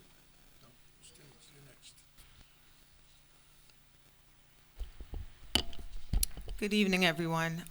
I would also like to thank the community for coming out today to express your concerns and also bring light to certain things, contrary to what was mentioned at a few meetings ago. I was unable to finish my statement in regards to us asking questions about things that are presented to us and also advocating for the community. After the meeting, I did hear more than one person mention the water bill, and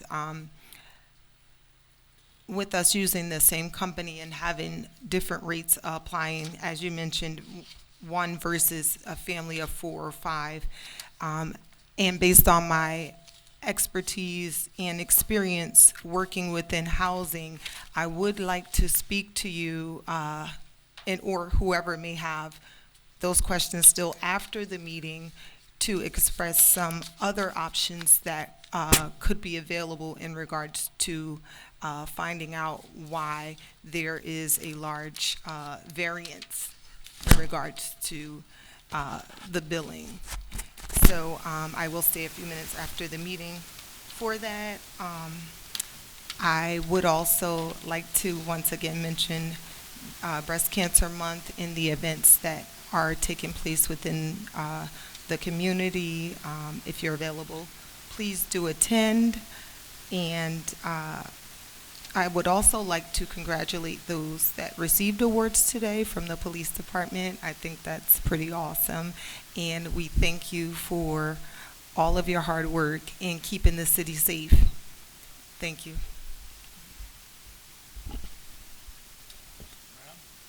Thank you, Vice President, to give me this opportunity to speak.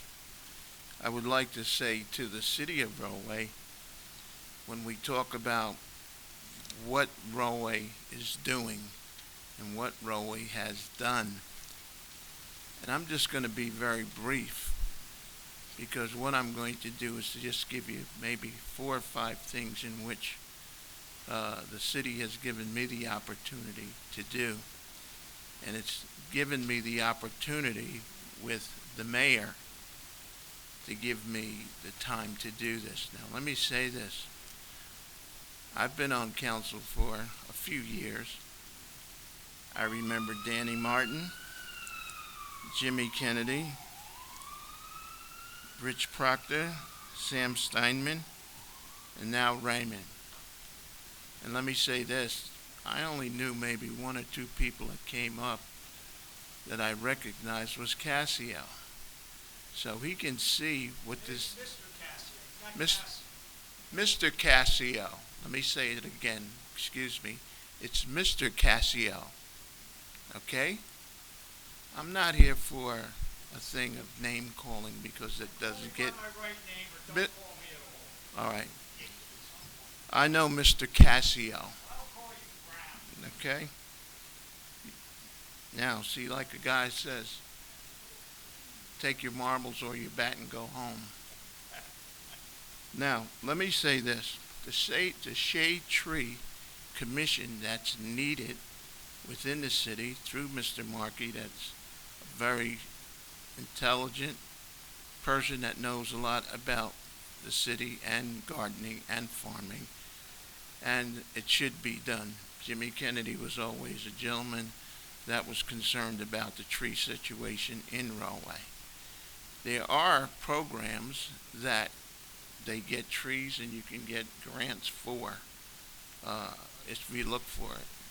But that would be a good opportunity for Bob Markey to work with. The other thing I'd like to say is thank Bob Markey for helping me with the rain garden with the gentleman that's the Eagle Scout, which we did get a little small donation from Home Depot to help him on his project, which we will probably be giving out in Rahway Day. I think it's Saturday. All right? The other thing I'd like to thank Mr. Markey for was a program that he introduced me to, Black Churches and Black Farmers. That was done in the South, and now he's told me about it, and I'm working with it here for the city of Rahway and Union County. The other part is that there's another program called the STEM program and the STEAM program. And that comes from Mr. Markey also and other people that told me about it. But it's just programs that's going to be working with youth. Now, the other part is this. Rahway High School has redone a lot of window work in the school system. And they told me that they do have an area there for a greenhouse. And I'm going to look into that because I'd like to have students work with us, with the master gardeners and volunteers to help with the students there in the Rahway High School. You know, the high school and people is a thing about kindness and respect and helping each other. And that's what makes a difference in Rahway. That if you want to do something, let's do it, not just talk about it. The other thing that I'd like to say is this, is that we have a garden called the Community Gardeners, and it's 45 boxes that's down at 809 East Hazelwood Avenue in Rahway. And the county has given us a grant, and we are now looking for another grant to do some work with. And it's going to be successful because people have said yes, they're willing to help support it. In closing, I'd like to say that Thanksgiving is coming and the city has always helped different organizations for Thanksgiving. One of the last things is this. We have the opportunity to work with United Way. Our mayor, Ray, was able to get United Way to come to Rahway. You know, when you sit up here and you talk and you hear about things, it's working together to make things happen. People respect your town and your mayor and your council when you work together. Now, these people that come up here, I say sometimes just yelling and things like that. I don't know what they're talking about half the time. But we've gotten things done. And I'd like to say to Councilwoman Miles, continue to do the good work, no matter what they say, because you do get frustrated at times, but you'll find yourself doing good things when you're here on council for the number of years that I've been here. And I'd like to say to the mayor, in Rahway, Second Baptist Church has a new mayor coming to town. And he's a young gentleman, not even 40 years old yet. But he's interested in doing something here. And Joanna Miles attends that church. And I'd like to see her be the one for council to introduce you to him when he comes. Because I know that you'll be able to see that he'll be able to do something for the community. And the reason why is because it's not just saying you like the town, you love the town, because when things don't go right, you're the guy that says, hey, what do we do to change it to make it better?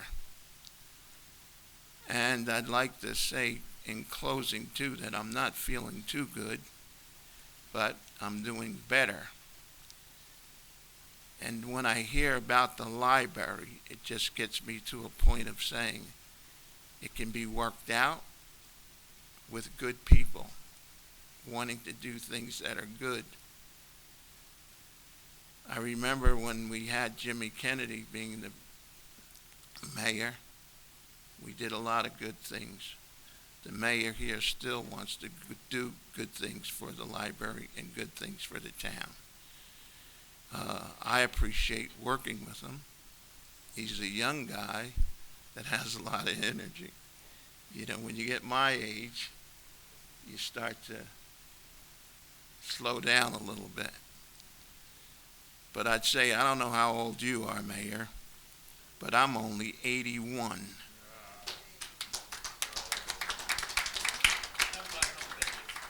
All right?